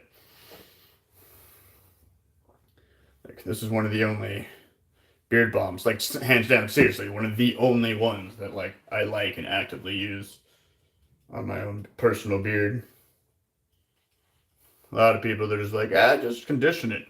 I tried just conditioning it, And it did for the longest time until I got this stuff. And like realized that like not only have I had it for well over 2.5 weeks and it barely made a dent in the little jar. You can see by the ring, like it was all the way to the top. But like every time I use it, like just watch, like my beard goes from like this unkempt mess to like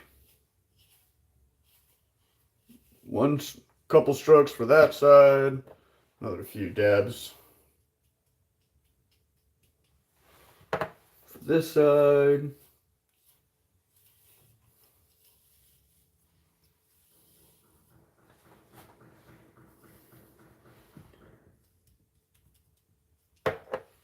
And then another underneath it.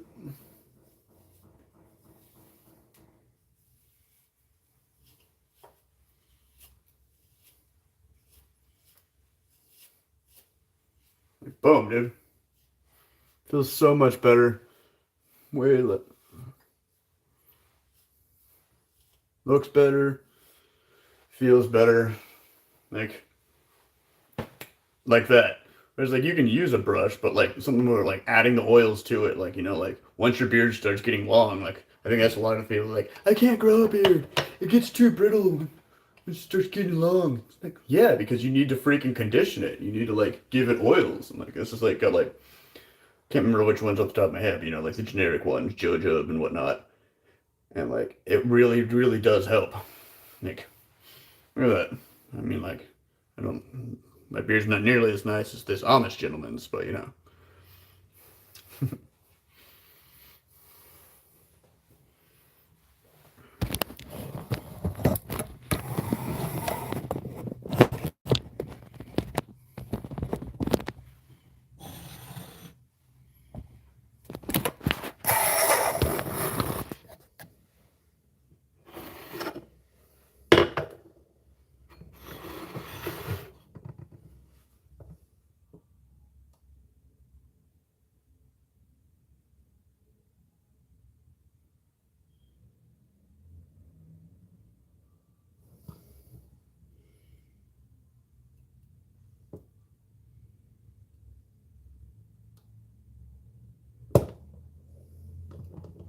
there we go. It was jammed.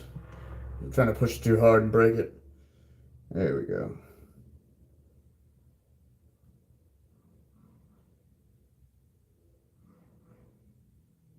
Most important thing about using a French press is you want to push it so slowly. Slowly put that pressure down. You can push the thing down all quick like and we'll get the grounds out of the way. But all the oils and excess tannins that the freaking French press is pressing down for me right now will shoot up along the sides right here. You'll see it with like bubbles. And like at that point, you're pretty much ruining the whole point of a French press.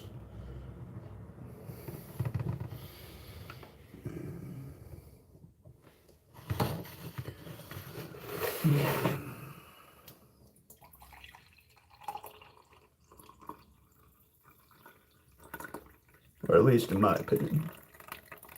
My humble Nemo opinion.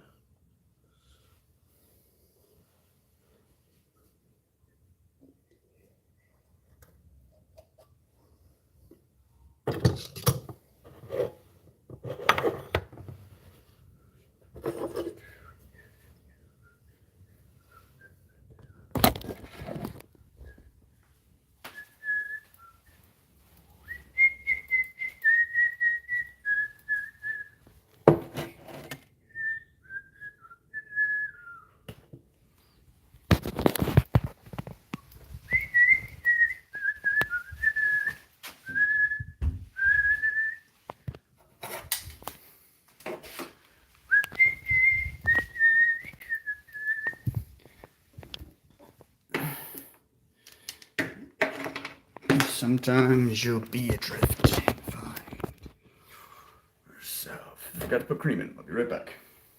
Continue packing my cup, my thing. My bag ready.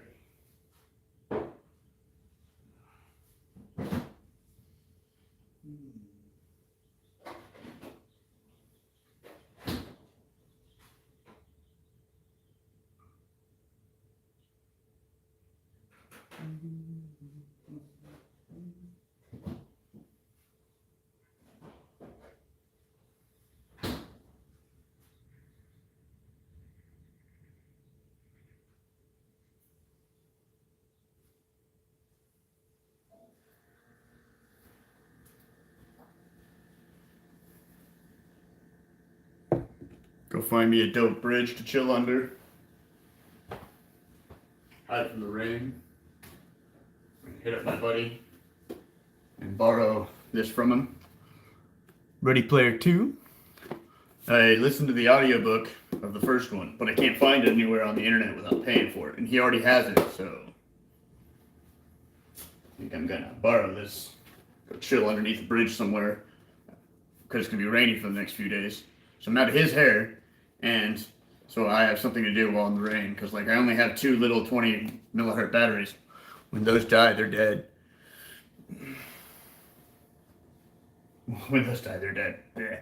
When those die, I'll have no power because of like all the rain. I have a solar panel, but that doesn't do shit if the sun's not out. This is fucking epic, dude. I'm so about it. Really, truly, it's borderline mind-bending to think that, not only did I get the work within 5-10 minutes max of being there, but then I got picked up, taken out to Dana Point, got paid double what I was supposed to be paid, initially promised, and then, unless this guy's just fucking with me, he's giving me the boat that we spent all that time to clean. My brain still, is just, that's actually, I'm pretty sure both of you guys who are in the chat right now are on my, are my friends on Facebook. You'll notice that that post is gone. Because, it's still in my story, but the post itself is gone. About the boat, because, I didn't even want to jinx myself. It felt like I'm jinxing myself having it there. / I didn't want to throw it up everywhere and then it fall through. I don't know.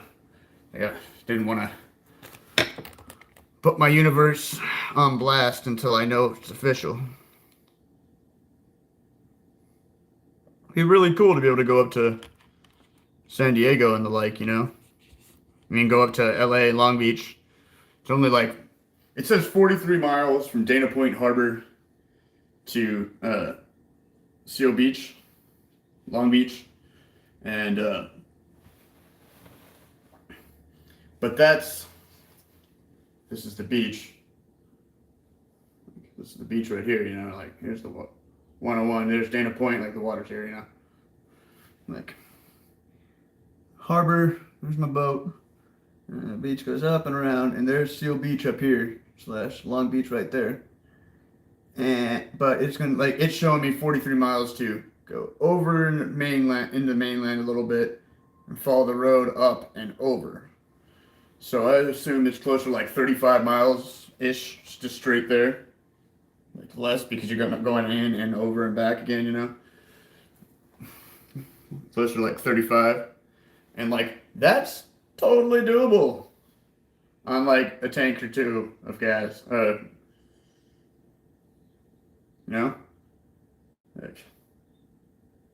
all I need to do is just get some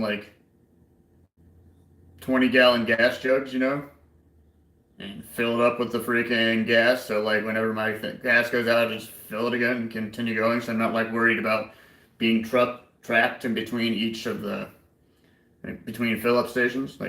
Dude, let's do this. This has been my dream for forever.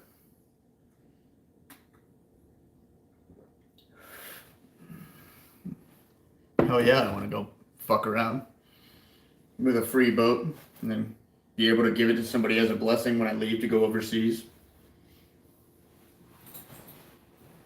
Everybody's like, why don't you just take the boat? Part of my brain's like, we can go down to South America and all that shit. That's not what I do. I want to go to Europe. I want to go see the rest of the world. I don't want to just go down to Mexico. Because wherever I end up down there, I'll just end up down there and then I'd have to like trace back up. I want to go over there, land in London, and then when I leave there, be going to the next new thing, not just coming back up to America again. You know? I can see him. I'm not saying I won't go see South America, but it'll be after I see most of the rest of the world, you know? Maybe later when I'm in a much larger boat of my own. It's like a small crew. We're sailing the world. Or maybe by then I'll be like that guy off of Deep Blue. That documentary about the guys who sailed single-handedly sailed around the world like this great race. It's actually a pretty cool documentary.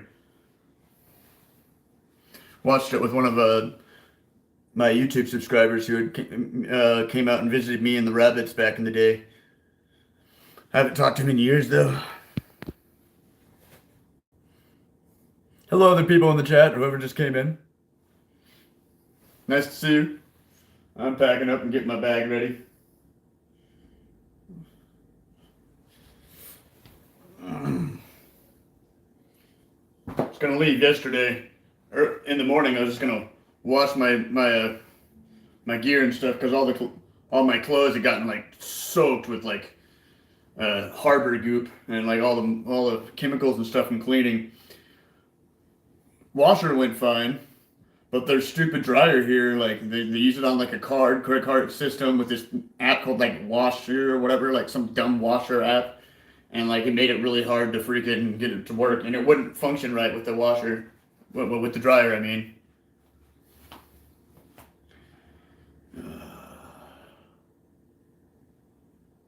Let's see here.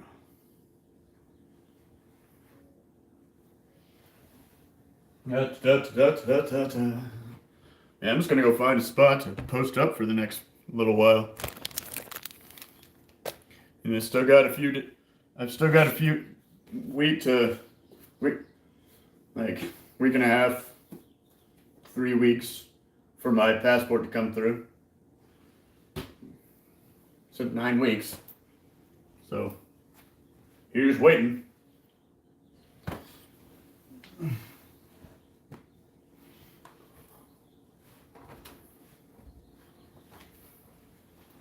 Oh, check this out. I don't bring it with me, but I found this while wandering around here in Escondido, like months ago. And when I was here at the time, I stuck it in this bed frame. It's a purple and yellow feather. All the damage is from me fucking with it. It was like immaculate when I found it.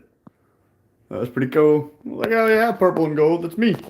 Especially like even back then, I didn't have my Spyro onesie, but I was thinking of the Spyro onesie. It's like, I'm purple and gold. Those are my colors. I'm a purple and gold thing.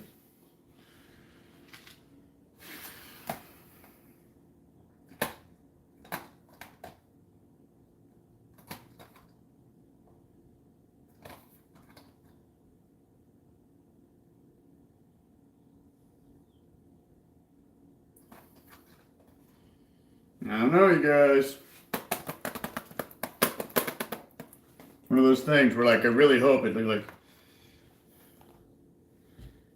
it's legit.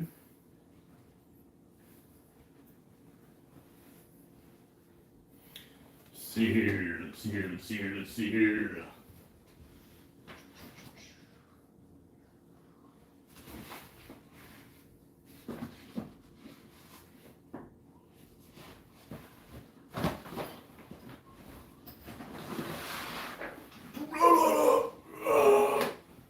Bringing my bag over here. You guys can see what I'm doing. we go. Better angle for you. Yeah. Plug in my phone so battery's not dying. Move the charger to this side so it's not reaching as far. There we go. Perfect. That way I'm not walking out of here with a uncharged phone. So yeah, it was sitting at 70%. Dang. That shit really drains your battery, man. And this is for like tea and coffee on the road.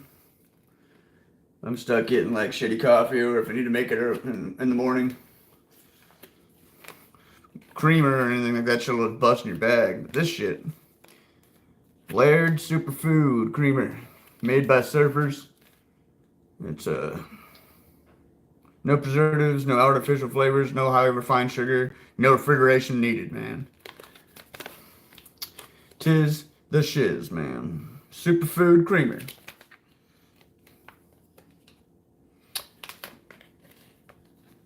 For all you European people, no GMOs, because shit's outlawed in Europe. Ain't got no bullshit. Oh, I can't wait to get to Europe. The quality of food is so much higher because of that. Talked to a lot of people that have like been over there, and they're just like, "Oh, dude, you don't realize it until you come back to America, and then you're like, wow, what am I eating?" It's like, I want that. I want, wow, what am I eating? I want that experience. Woo!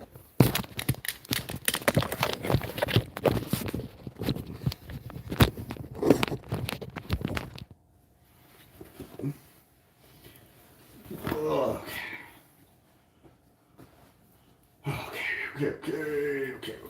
Let's see here. Take this off for a second.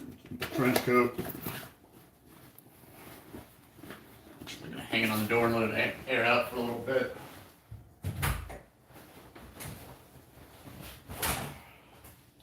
Okay, let's see here.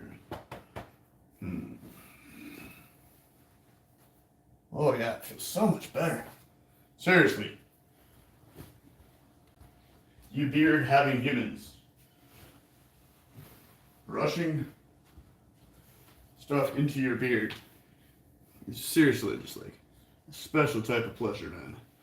You ever think about it? Especially when your beard feels all dry and gross. And then you can feel it.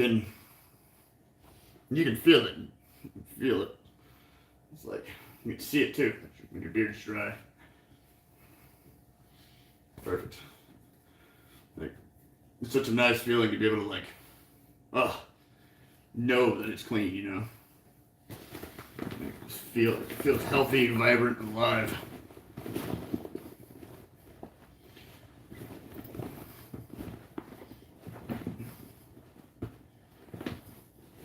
To all you humans that can't grow a beard, I'm sorry about your genetics. That must be lame. If it makes you feel any better, I have a pretty decent beard. It's not the most amazing beard ever. I'm a pretty decent beard, but mind you, this takes forever for it to grow. Like this is multiple years of growth. Where like, I've got friends that are from Iraq that they can grow a beard past their pecs in like 4 months. My buddy Hunter was shaving from Arkansas. My buddy Hunter was shaving when he was literally was shaving in 6th grade. Because he was going to Catholic school. And even in Catholic middle school, you can't have hair on your face. It was like a little kid shaving off freaking it wasn't even peach fuzz. It was like full on hair coming in. Because he's got deep south redneck genetics. You should see his dad. His dad is a hairy motherfucker, man. He is like Robin Williams level of hairy. I'll never be that till I'm real bearded, but it's not. But my hair's not like that. But I definitely appreciate being able to grow one and brush it, maintain it, take care of it. It lets people know I'm an adult. They see it and they're like, "That's got to be an adult." It takes long. Most underage people don't have a beard this long, you know. So keeps me from being harassed about in most places. When I first went on the road, before I started growing my beard out, multiple times, I got stopped by truant officers. Being an adult, got stopped by truant officers because they thought that I was a freaking underage kid. It's like, are you freaking serious? Dude, I'm freaking 22. Or I'm 20. I didn't start growing my beard out, so like somewhere between 20 and 21 and 22.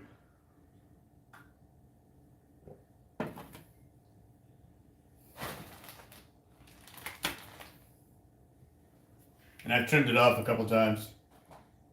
No, I'm just like, fuck it. I'm gonna become an old fucking wizard looking motherfucker. Mother flower. Mother flower. Mother flower. Mother flower. Mother flower. Let's see here. Just trying to repack the pack. Everything I need immediately versus stuff I won't need.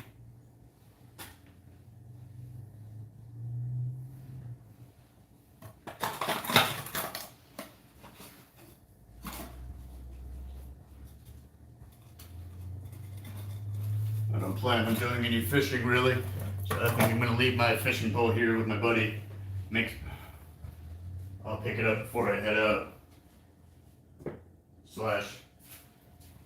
I'll pick it up in like a week and a half if my boat if my boat becomes a real thing. Because then I'm just gonna put it on my boat. Boom, fishing pole, boat, done.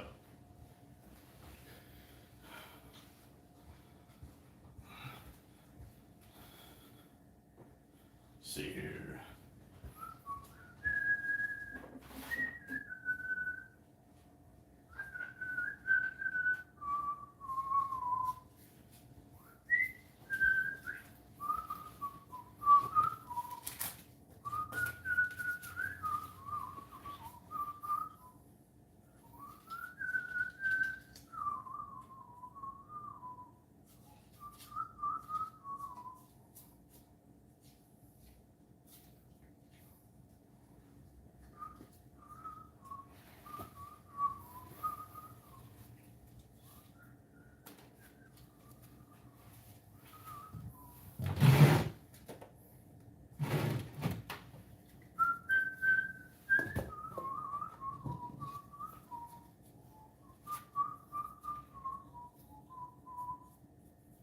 Break it down. Hold up till I put me in the ground. Plant me like a seed, and I swear I'll come back round.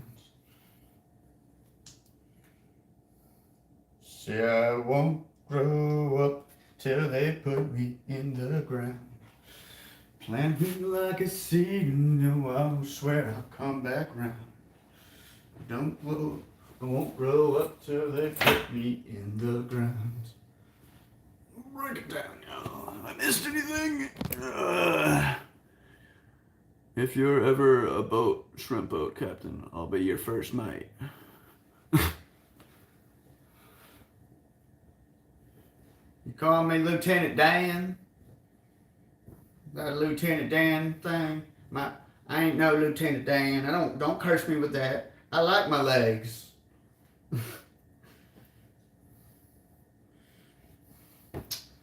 Lieutenant Dan.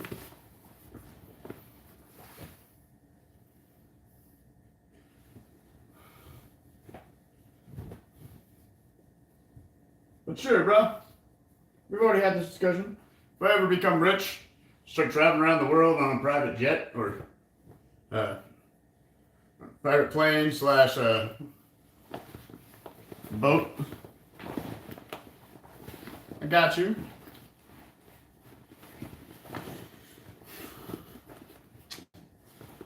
You can be part of the crew.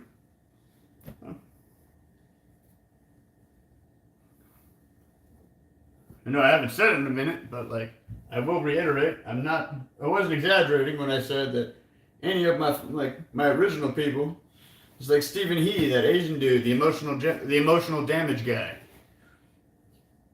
Like some of the people that are like you see like him working with, those are and like his mods are his original like 15 people that were like 5 to 15 people, like some of the the 5 of those were like some of his original 15 people that watched him back in the day when he was not famous at all. When he was making videos for like his 1 subscriber who showed up consistently. I mean, like Cole, Shed Gang, Special Ed. Like, other people pop in every now and then, but like, even though it says 312, I really only have like 3 subscribers. And I love y'all. I'm not talking shit at all. I love my 3 subscribers. I'm saying the opposite actually. It's like, that's the whole thing. It's like, he freaking, like, he showed them love. And now they're his, like, part of his crew, his work crew. They do his stuff, and they get paid good money, like, spitting the salary, you know? I want to be able to, like, that's the only reason I would ever want to become, like, famous. Would be able to, so I could go through and grab all my people that have hooked me up over the years and, like, show them love. It's like, hey, I'm going to go travel the world now, let's go. Just, like, show up, like, it'd be great to be able to show up in Arkansas to my buddy Hunter's place and just grab him. Be like, hey, you and the missus, you've got a day. Just show up there with like, just show up and be like, you got 24 hours, dude. What? Okay, you have 48 hours. What? 48 hours, bro. Just walk up and tell him you got 48 hours. And then just be like, how much does this house cost? Just start casually like talking about paying off his rent for the next however long and just kidnapping them casually.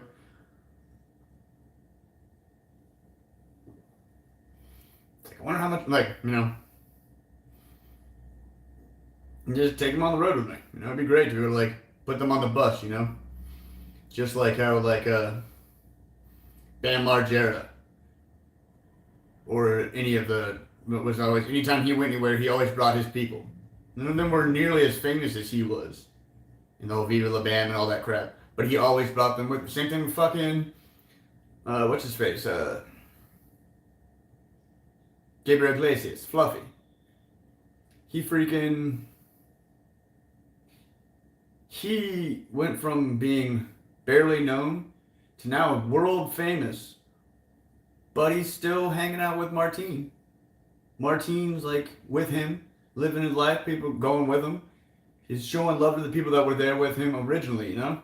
Like, I just hope one day that, like, if I were to become famous, that's the only reason I'd want to, so I could show I could show love to the people who were there originally, you know? People who were there for, like, just for the experience, just for supporting a Nemo versus, like, because I'm famous. Like, I assume that's a good chunk. Not all, but, like, I'd say, like, 5 to 15% of people go to a show just because it's a famous person. They may not, like, be huge fans of Fluffy, but Fluffy's in Germany. He's a famous American / Mexican, Mexican American, I guess, because he's from America. I'm pretty sure. Like, he was born here. But I think his mom's Mexican. Anyways, freaking Mexican American comedian, and they're like, "Oh, let's go!" Like, that's cool. But like, I'd rather people be like, "Hey, Nemo's in town," and just be excited because I'm there, and like, be that type. That's why I would. The only other reason I'd want to be able to be famous, like, know that I'm coming through, be famous enough that I have a small following, and when I'm like coming through a country or a city somewhere, people are like, "Oh, Nemo's coming through," and people hit me up, and then I can get like meet up with them and have like essentially local guides to show me all the cool stuff. Like, I don't want to see the dumb tourist crap. I've been to LA. Like, I grew up in San Antonio, Texas as a kid. I've seen all the Ripley's Believe It or Not junk right around the Alamo. I don't want to see dumb tourist crap. I want to go see real world and stuff, man. I want to go see the real culture.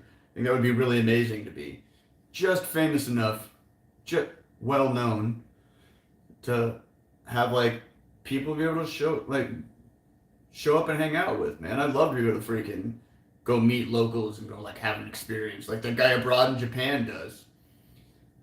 He's a pretty cool inspirational channel. He's traveled all over, but like went from Britain straight to Japan. Like, he'd never really done any travel at all. And he just did it, you know? Like, he was a big inspiration. There's a couple of them, Ryan Van Doys or Dies, and is a bike packer. He travels all over Europe, just going like. So I know it's possible. It's just doing it. That's the other half of it. Like the whole channel is like vicarious living through them. I can't wait to be so many people can vicariously live through. Not just that, but to want just like how they inspired me to show other people that like you can do this. You can go travel. Is it glorious all the time? No. Am I going to spend the next few days hiding somewhere from the rain because it's going to be all rainy and gross? Probably. Is that cool? Yeah, I'm down. Whatever. As long as I'm safe and dry, fuck it, you know? Or borrow this book from my buddy. Like, got both my onesies now and my fuzzy jacket, so like I'll be warm for sure. And like, you know, just exist. Keep on waiting for that there passport to show up.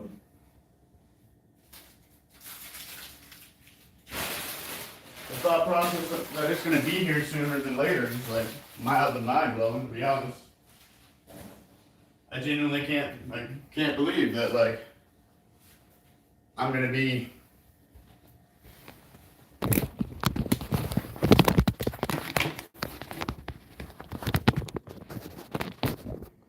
I genuinely can't believe that I'm going to be like rolling around in like another country soon, dude.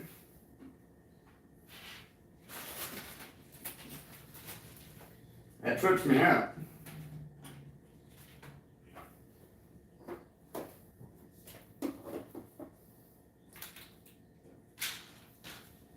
You know, it's one of those things where like I always dreamed about doing it as a little kid, you know. I always dreamed about being a world traveler since I was a little child. 3rd and 4th grade, man. Pretty sure it was 4th grade. We learned about Magellan, man, and that's all. From that, pretty much that point on, that's all I ever wanted to do was be like, well, shoot, I gotta be the next Magellan. This is amazing. I want to go travel and see the world, tell people about it, show it to them.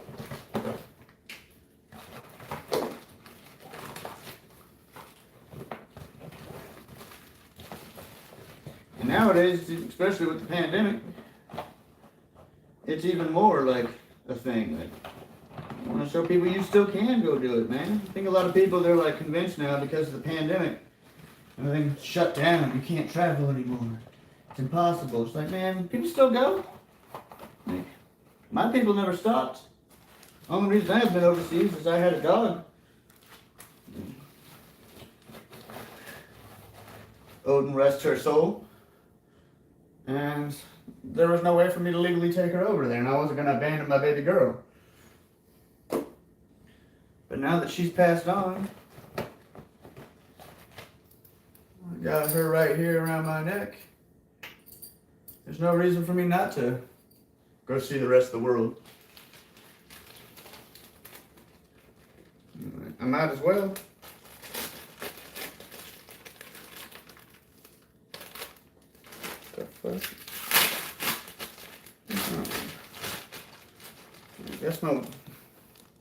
That's all I've ever wanted to do, you know?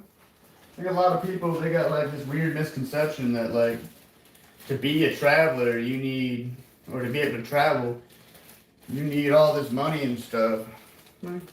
No. You only need it if you're trying to do it all glamorous status. Are you trying to like look good? Is that what traveling is to you? It's all about like the show? Because if you're trying to be all showy, look cool, then yeah, I mean, sure. It can be pretty pricey. But like, if you're just trying to be a regular person, not travel like some rich celebrity would, like there's no real reason that you can't go. You know? I think that's the big thing, is like a lot of people, they're so like, but it's so expensive to travel. I could never afford to go anywhere. It's like, but what are you spending your money on? Rent? Well, for one thing, that's like, I mean, like, not to like scream about the most Captain Obvious shit in the world, but that's not a contributing factor anymore. You don't pay rent on the road. You're not.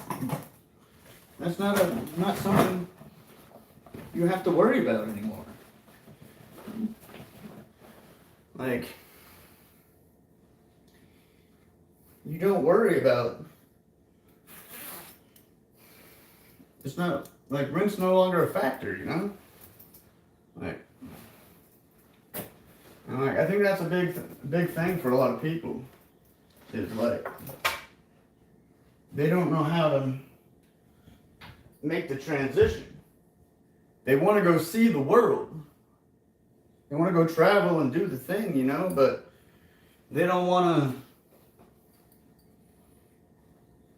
break free. Essentially, it's terrifying. Like, it's downright terrifying to think about the fact that like just go. A lot of people, they don't know how to wrap their brain around that, man. But you know, like, what really else is going on in your life? What else are you doing? You know, like, you might as well just go. Like, to quote the old man that I ran into so long ago as a little kid. When I say you, I mean the proverbial you always. Like, but yeah, what are you gonna do? What's old man, old shoe in shape version you gonna do? Are you gonna be sitting there tired and depressed? Are you gonna be sitting there wondering about all the things you could have done? All the places you wanted to go but never went for whatever lame excuse you gave yourself?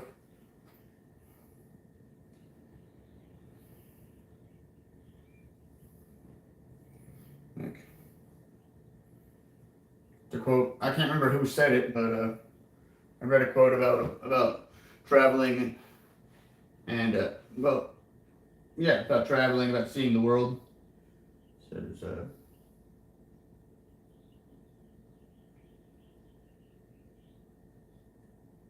and it's like, how's it go? It's like,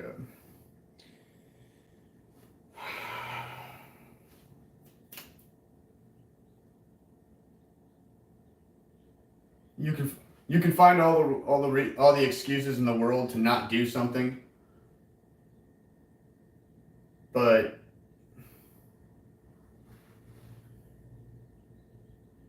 excuses are just.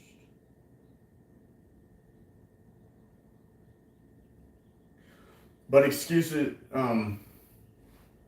you can find all the reasons in the world not to do something, but that's not the universe. Those aren't signs. That's not the universe telling you, hey, don't go do your dream. Like when you hit like a hard patch, that's what it is. When you come across a speed bump in your plans, and it becomes a little bit harder here or there to get what you need done, like, that's not the universe. Everybody's like, oh, that's the universe telling me not to do it. No, that's not the universe telling you not to do it. That's fear keeping you from becoming legend. From becoming a legend.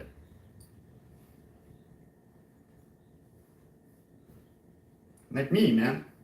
Sitting there like trying to make up all these different excuses on why, like, listening to people, like, not gonna call anybody's name out, put anybody on blast, but there are quite a few people who are like, anytime I mention anything about traveling overseas, or when I mention the boat, first thing that pops in their head is just straight fear. Just like, what about this? Are you trained in this? What about this? You could blah, blah, blah, blah, blah. It's like, man, that's why you'll never go.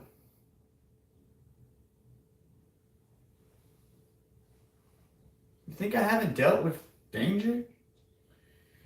You think that's not like, I'm not aware that that's like on a daily basis type of thing that I have to worry about? Of course. I'm highly aware of how dangerous and crazy the world is. I'm not a simpleton. I'm purple because it makes me more personable. That and the universe, I've explained to y'all about how I saw the eclipse. And the universe itself is purple, so purple. Connect with the thing that is, you know? But, like, I think a lot of people, like, have this, like, weird misconception about me that, like, because I'm all bright and sunshiny and happy and cheery and goofy, that I'm dumb or some shit. It's like, nah, man.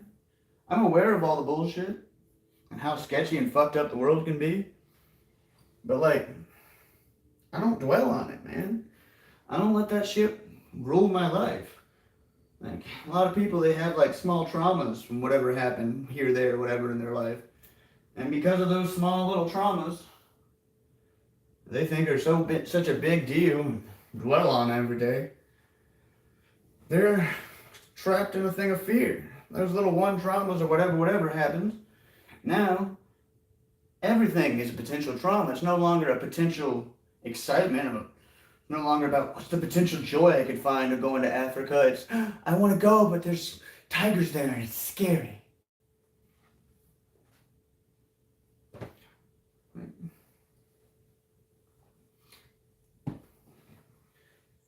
Don't you know you can sink on a boat?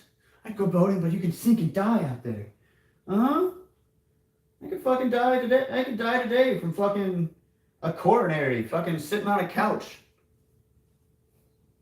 A fucking multi-million-dollar house. Because the fucking, my billionaire friends cooked the steak wrong and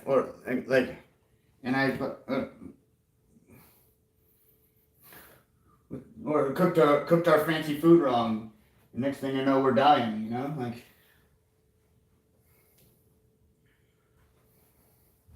so many people are so caught up in this whole, like, gotta do a little quick repair on Spyro real quick. Let's reposition you. So many people are, like, caught up in all the, like, what ifs of danger that it prevents them from just, like, existing in general. Like, they don't go do the things. And, like, I'm cool, I get it. Like, it's hard, the world's scary. And that's why, like I said, that's about 90% of the reason I've got this channel. And so people can, like, come experience the universe and world with me if they're, for whatever reason.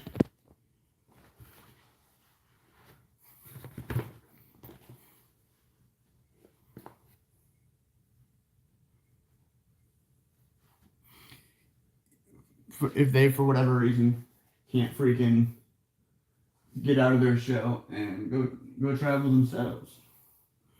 But, like, in the end, the only thing stopping you from traveling and seeing the world really is you.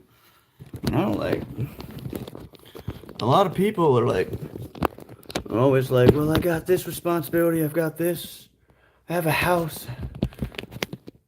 Just leave, man. But I got all these things.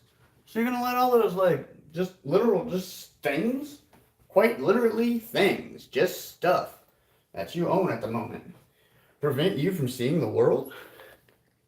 Prevent you from doing the thing? And that's what happened to that old guy in fucking San Antonio. He had all the money in the world. He was raised by rich parents. When he was 15, he could have gone to fucking Colorado from San Antonio and gone skiing, but he never did. You always let life stop him from living it, as I like to say.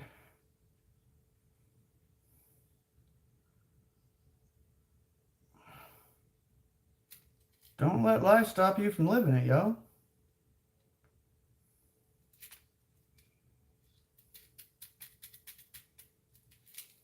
It's a shame to think about the amount of people I know that will never go explore I'm trying to get it out the wrong side. There we go.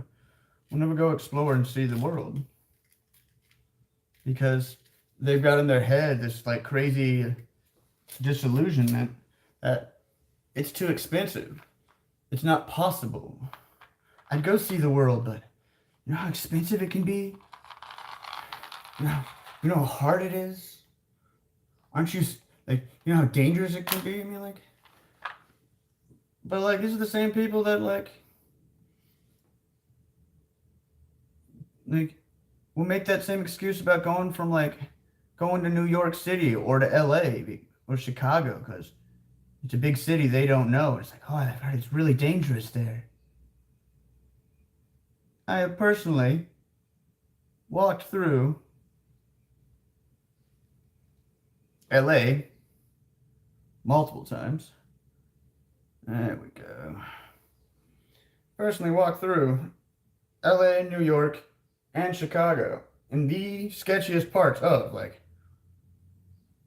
all three as examples. And, like, I'm not an intimidating person. I'm not a threatening person. It's not like I'm walking around with a big ass knife on my hip and guns and tattoos. Like, I'd never worried about it. I think that's the big thing that a lot of people, like, get all weird about. Is like, you don't need to be super worried about the world. The world's not a dangerous place. There are dangers in everyday life, but just because you're in Japan doesn't mean you're automatically a target. It's just like anything you see in any movie. It's like almost like common sense when it comes to me, as far as I think about it. It's like when it's like, oh, you get robbed. Well, it's just like any movie you see. What's one of the first rules about having money at all over in a place you don't know about it? You don't know. Don't walk around flashing money around. If you don't walk around flashing your money like you're king shit or queen shit, like, there's not going to be anybody trying to roll up and rob you. You're not the mark. It goes right back again to, are you trying to freaking travel or are you trying to go around the world and flaunt how rich and fancy you are? You know? If you're trying to be rich and fancy, then yeah, everybody and their mom's going to notice you and try to scam you, con you. But if you're just another person, more often than not, most people won't even look at you twice. Anywhere you are, man. And that's coming from someone like me who's like, most of the time is a pretty broke individual. So most people would assume that, like, I have issues being in certain places, especially like when there's like in like nicer areas where like really rich people are. But even like really rich places, like most people just, they don't seem to care. Like, they're a little judgmental about the pack sometimes in bigger cities because they don't know anything different, and they see a pack and just assume I'm a new sketchy home bum, as we travelers call freaking, believe it or not, we also don't like and are not friends with. It's not like, oh, we're homeless, it's a club thing. Like, nah. I'm no bigger fan of the home bums than you are. I have to deal with them on a daily basis more than you do. Because, like, believe it or not, half the time those people, crazy home bums, are like trying to talk to me and like hit me up thinking I'm like part of their crew / a new person on the street. Hey, or that they can sell me drugs. You're like, you good? Like, dude, yeah, dude, screw off. Like, just because I'm on the road, I'm outside, doesn't mean I'm drugged out. And that's why I can't get mad at people in houses when they think that.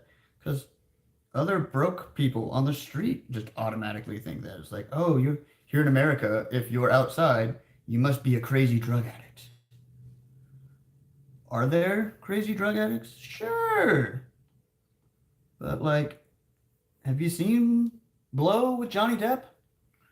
There's crazy drug addicts in houses too, bro.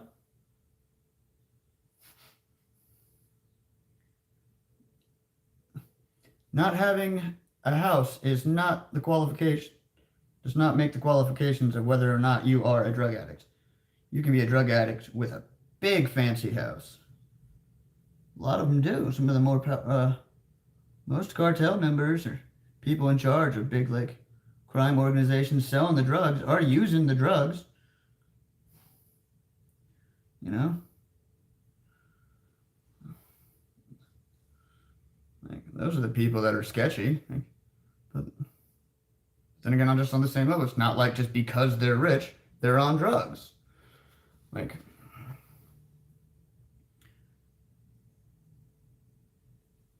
so like that'll be one of the cool things, I think. A luxury of sorts while waiting on my passport.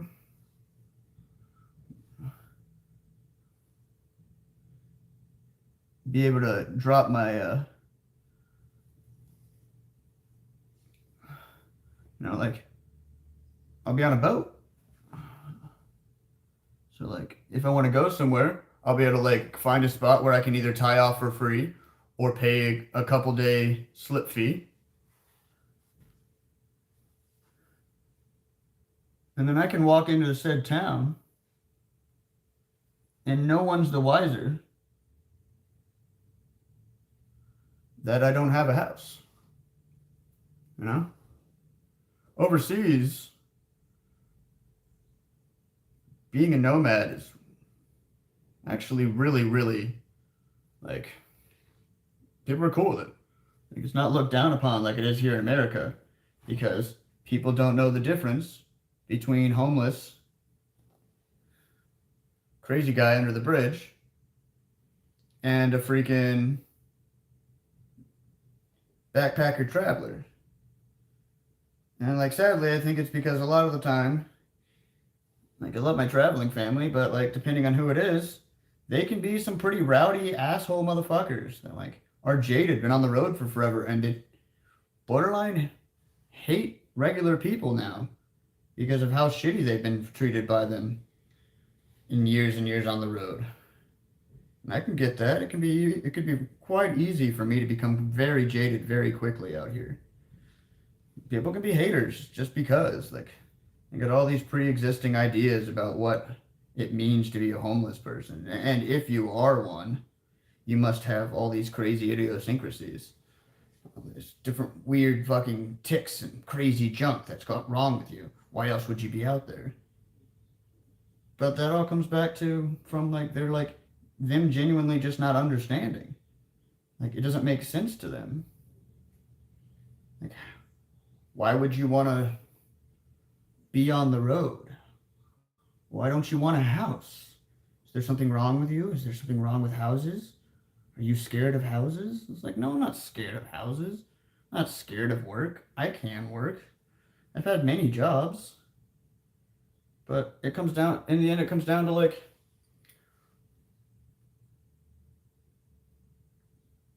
do I need that whatever it is that I'm spending my money on?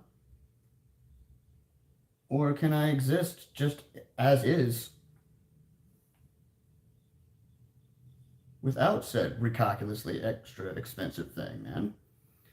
Like that's the main reason why I'm on the road. Is like I don't need anything on a daily basis, and like that's the big thing is most people are spending their paycheck on all this stuff to put in their house because they feel caught in this like rent cycle. They need this protection of the house, but like I don't like houses. They're cool, but like I would just as happy be in a park somewhere underneath an awning with an outlet. Like if I can, or with a solar panel, charging my phone and hanging out with you there. The best thing about a freaking being inside, as far as I'm concerned, here we go, almost done, is the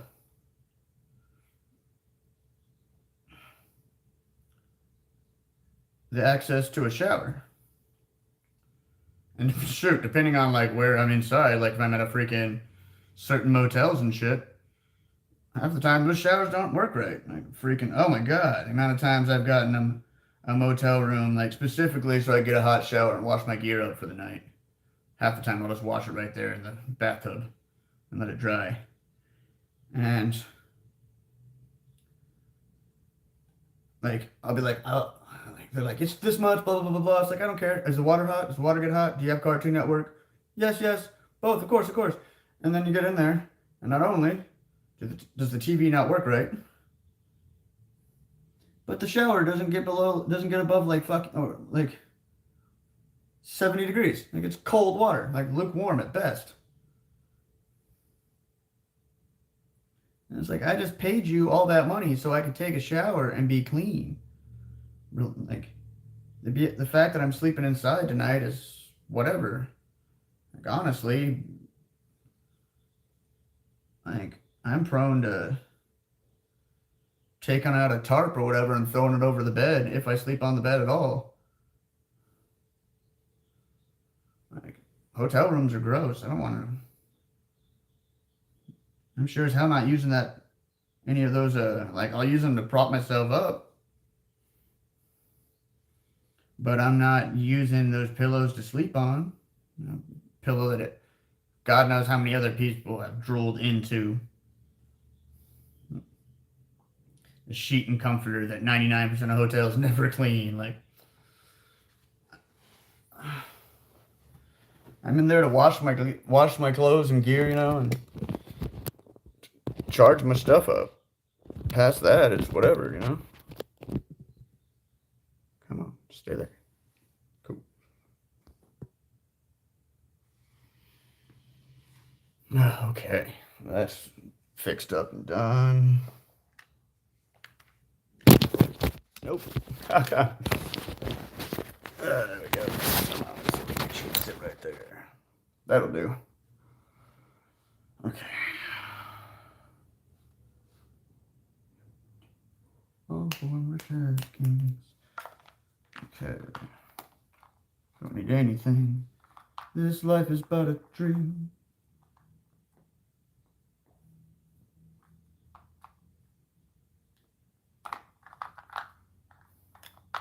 As the years go by, we find all of the money will never stop the hands of all of this wealth will never stop the hands of time. There's fears and doubts, they drag me down. People telling me to act my age.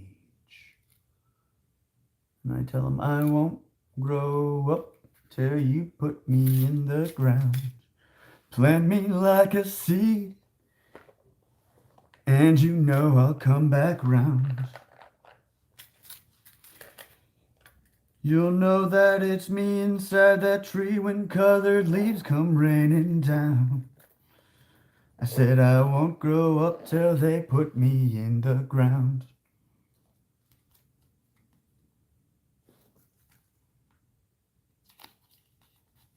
And that's the other thing, you know, like, everybody's like, you got to do this, this, and this. What you're doing is childish and crazy. But what do old people do? Like, why's it got to be, you got to be in your like 60s or 70s before you can go backpacking, before you can get a boat or an RV and go travel across the country, across the world, you know?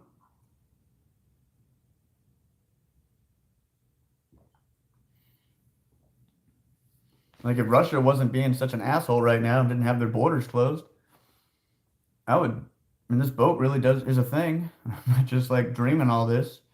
Slash, this guy's not screwing with me. Can't get over, like, no matter how much blessings it seems really legit be. I mean, like, it's perfect timing, day before my birthday, all that. Part of my brain's just like, there's no way this is a thing. But if it really is a thing, part of me wishes freaking Russia would chill out for a second. Just so, like, open their borders, just so I could follow them, bring a fire around, and go down around and disappear, you know? Boom, I'd be in Asia. Like, if I was in the East Coast, I'd freaking slash, if I had more money, I'd go down the coast and get to the Panama Canal and go back up the other coast and go off into Europe. But this boat ain't that big and fancy.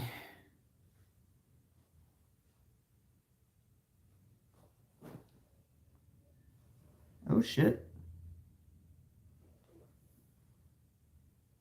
One of my little needles fell out. It stabbed me. Found it though. I want to leave that in my buddy's carpet. I would poke a Maggie's paw.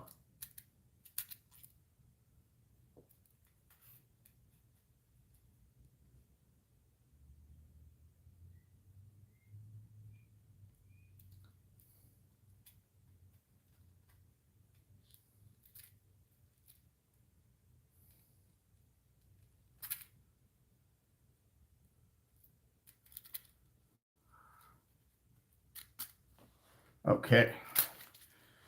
So done. Tail back on and secure. Ta-da! No butthole. Get it? Butthole.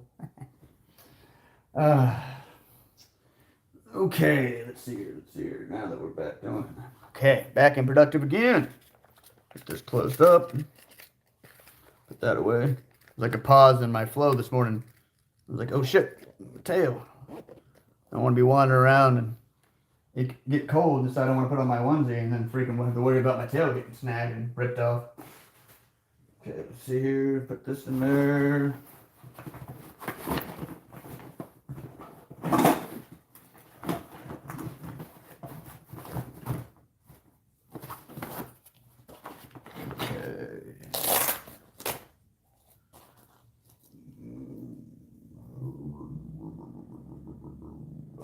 Okay, so there's that.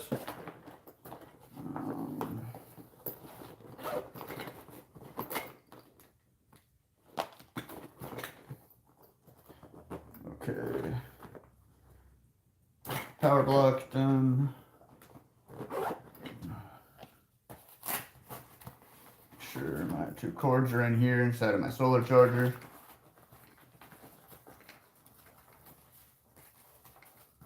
$20-watt solar charger. Blitz Wolf! Thanks, Joyce. He got this for his kid back in the day before the pandemic. The pandemic happened. Couldn't really go camping.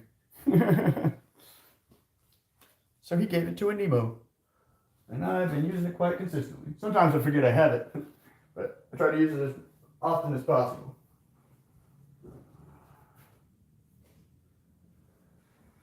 Okay, let's see here. Be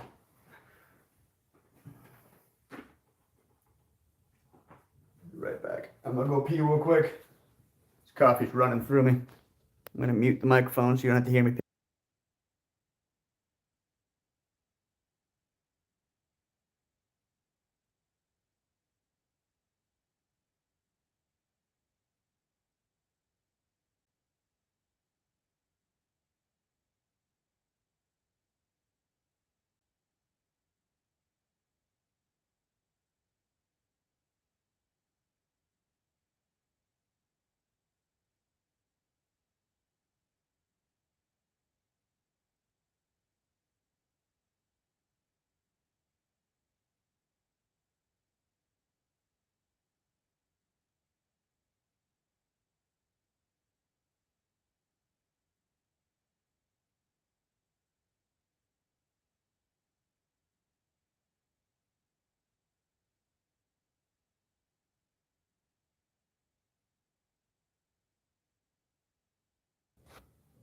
Unmuted.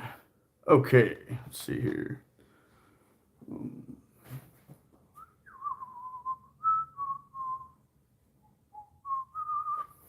Put this one in. Let's see here.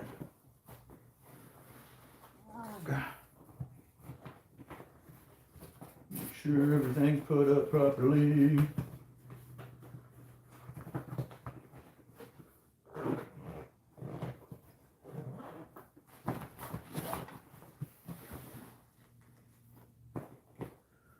Can I fit in there? There's a hole right there in the bag. Not a hole like as in what I need to worry about, but a hole in my gear where I need to have stuff that. With that in mind, I'm I'll brush my teeth real quick. It'll only take a couple minutes. Feel free to talk amongst yourselves. I'll be right back.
Okay.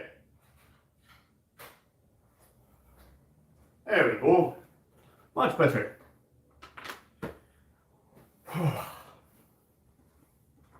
Teeth brushed. Use the mouthwash while I'm here. I have access to it.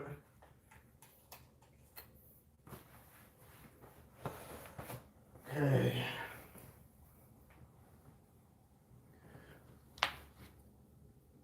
Turn up the mustache line. A little haphazardly on purpose. So there's a little, but it now frames the lip more.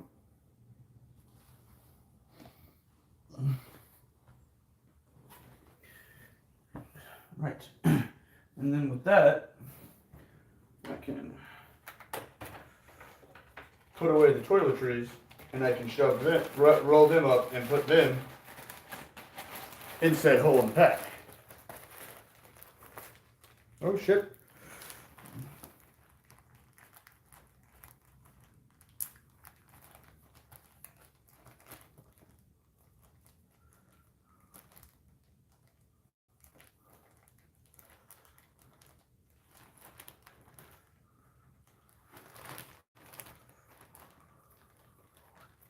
Cool. Perfect. Okay.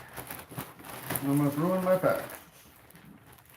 Not that it matters. I have tons of these and I can replace it. Need be. There we go. Perfect.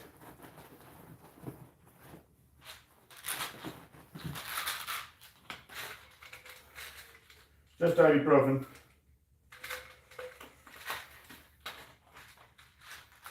Got a bit of a toothache.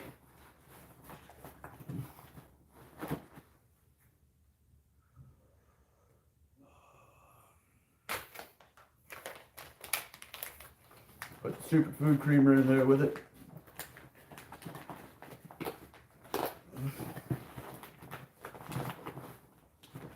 And properly fill that hole. That hole. There we go. Now it's really pressed in. I like the spot where there's nothing.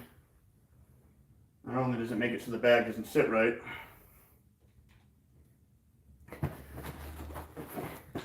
roll it up. Put the thing in there, but forgot to put the beard kit inside there as well. There we go. Perfect. Okay.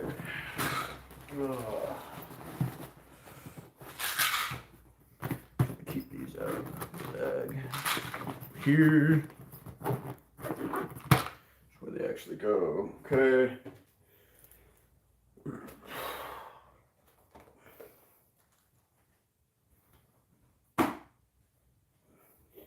See here.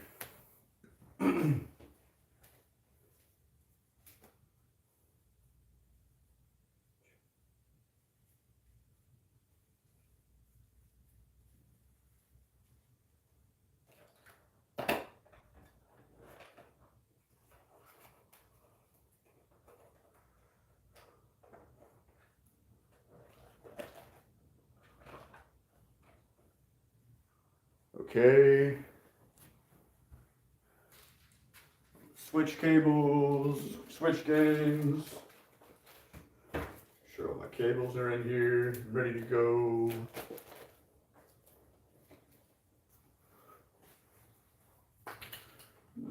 Okay.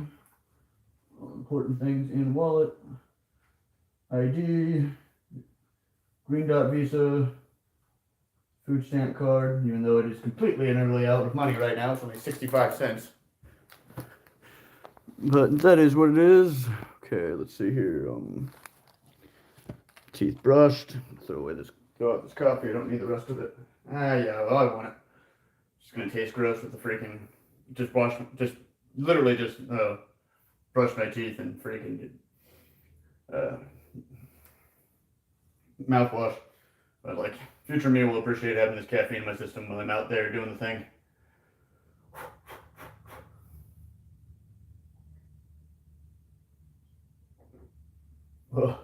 Oh yeah, that's foul.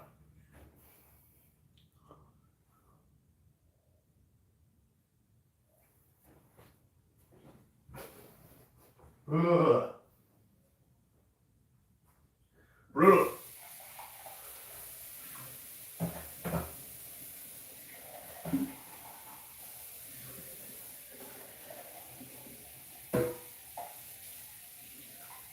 can't wait to own this like boat outright and like officially be mine, so I can get it in there and start like feng shuiing it, you know? Just to think that like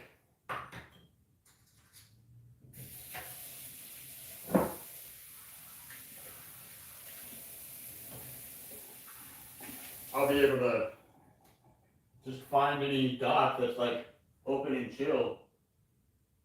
Just kind of mosey up there, you know?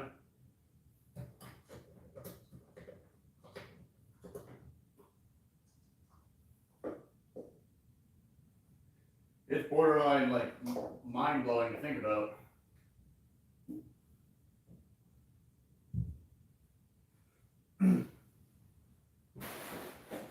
Like one of those things where like even though every time I talk to dude, like we've talked a couple times the past few days, he's telling me like he's worried, he wants to make sure everything so far everything's good, everything looks fine.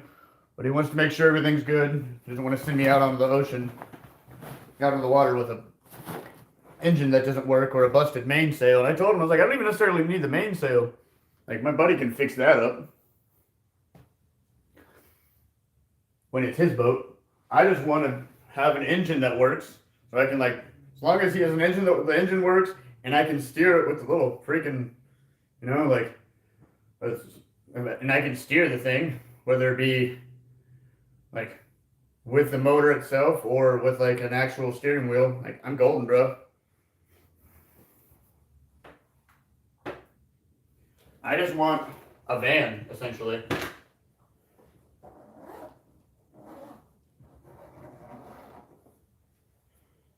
Like, you're gonna, I mean, like, that's what I've been thinking about. Like, it'd be cool as hell to just get like a cheapo car or whatever, you know, to like just putz around in. Whatever I got for like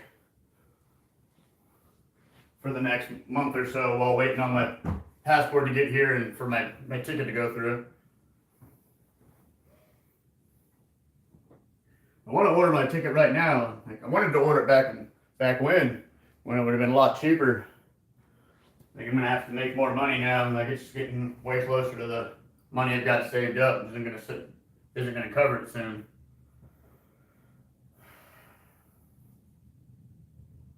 But you know, like that'd be something worth doing. Be fun. Maybe just have a chill spice to be and just kind of like cruise up and down the coast. Your big thing right now, like it's just about having a safe place to exist, you know, out of the weather, where I can sit down, out of the elements, out in my own little location where I ain't gotta worry about cops being douches. And that just means I'm on my little boat somewhere. Well, that's fucking perfect, man.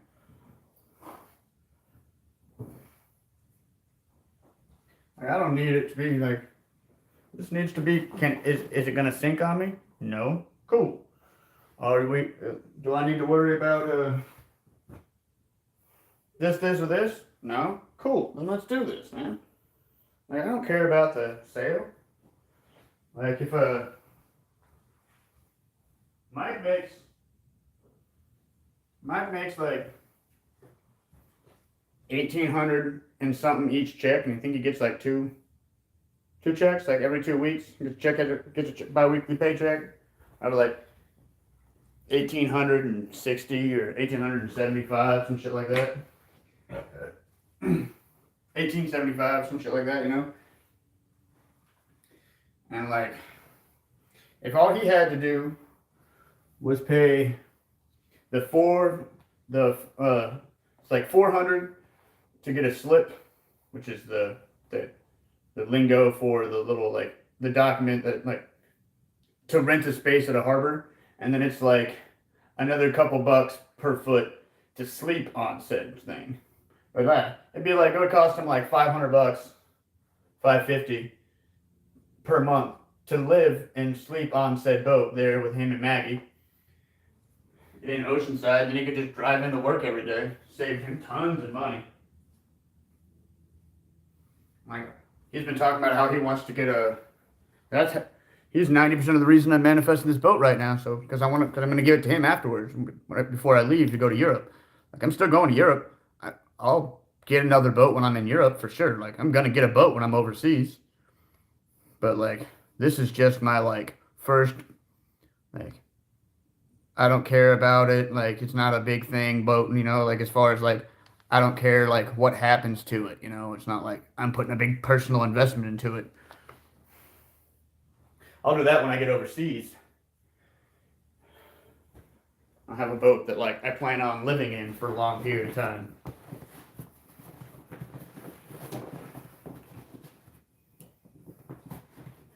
Then I'll worry about making sure all the sails and everything works. As long as he can freaking tell me that the boat is safe and sound, and, like, it's not sinking, it's sitting there at the harbor, so, like, it's water safe, it's been sitting there. That's fine. There's a little, the front doorway to the little cabin area is weird. It's like not a door, it's just like little boards that slide in, so it's not exactly waterproof, but I can get that sealed up / jerry rig a little door onto it. And that really seemed to be the only issue I saw with the thing at all. So, like, I'm freaking super about it.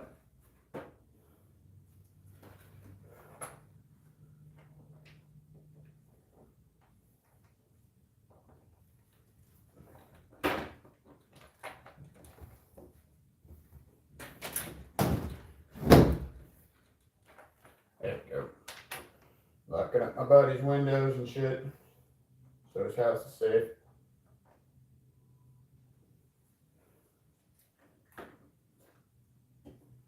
Okay.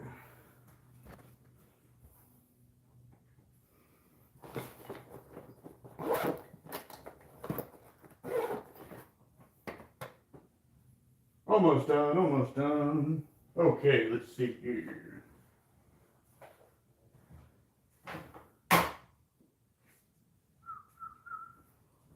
Future me would be sad if I left my hairbrush. Start sounding like Larry the Cucumber. Start singing the hairbrush song. Talking about, oh where is my hairbrush?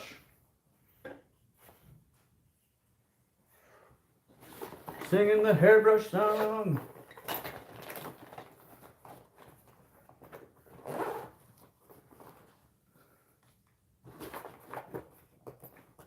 I assume most of you know the Oh Where Is My Hairbrush, the great song by Larry the Cucumber from VeggieTales. It's a classic. There's nothing religious about it whatsoever.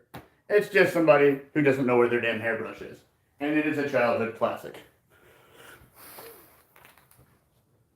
I do say, oh, where is my hairbrush?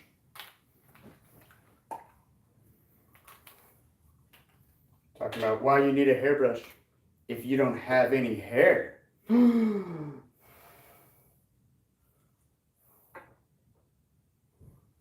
What in the blasphemy? Okay, so that's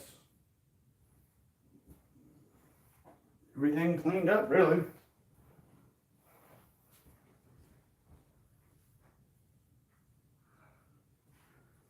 see here.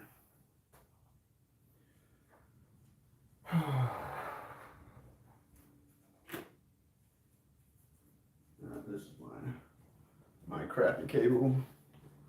Put you over there in the corner. Okay. For just in cases. My main cable doesn't want to work. Oh, come on. Don't be. There we go. Okay. Let's step outside and smoke real quick.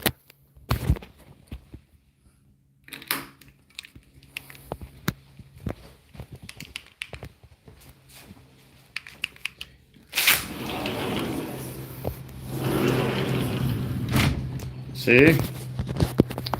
Clouds are already rolling in. Dad burn weather, man. All you want to do is freaking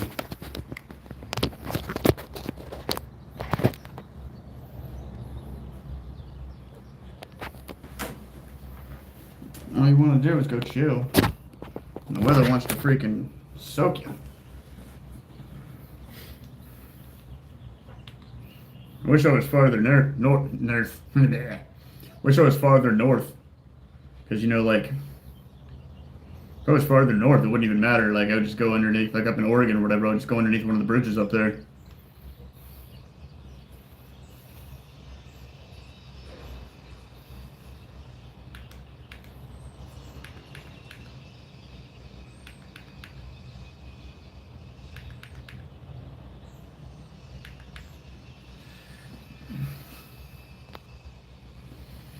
Hmm.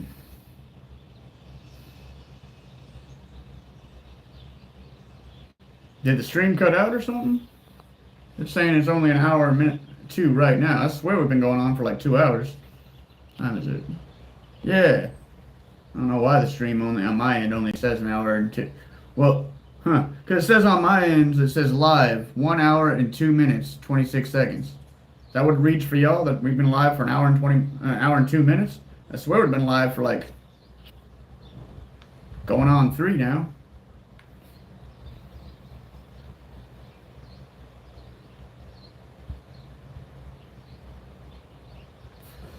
Yeah, I don't know. My phone's weird when it comes to this app. But cool, just making sure. That was. Let me just flip the phone real quick. It puts the camera on this, the camera and the words right here on this side. Cool, thanks.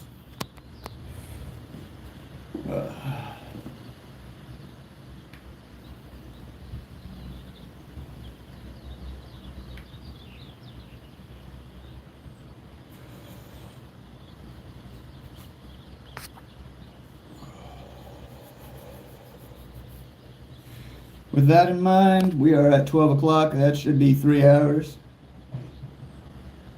I will talk at you guys later. Thank you so much for popping through the stream. On your way out, don't forget to like, share, subscribe. And anybody who has any extra cash in their pocket, my money links are in the description. And I would greatly appreciate it for like coffee or something in the next day or so, because I literally have 75 cents to my name right now. Like past the $1.25 it's gonna take, well past the $3.25 it's gonna take for me to get to the coast. So feel free to show some love if you can. But talk to you guys later. Thank you so much for coming through. I appreciate you guys. And I'm gonna finish getting this bag packed up and make my way towards the coast. Try to get to a legit spot and beat the rain, you know. Mad love. See y'all again soon. Bye.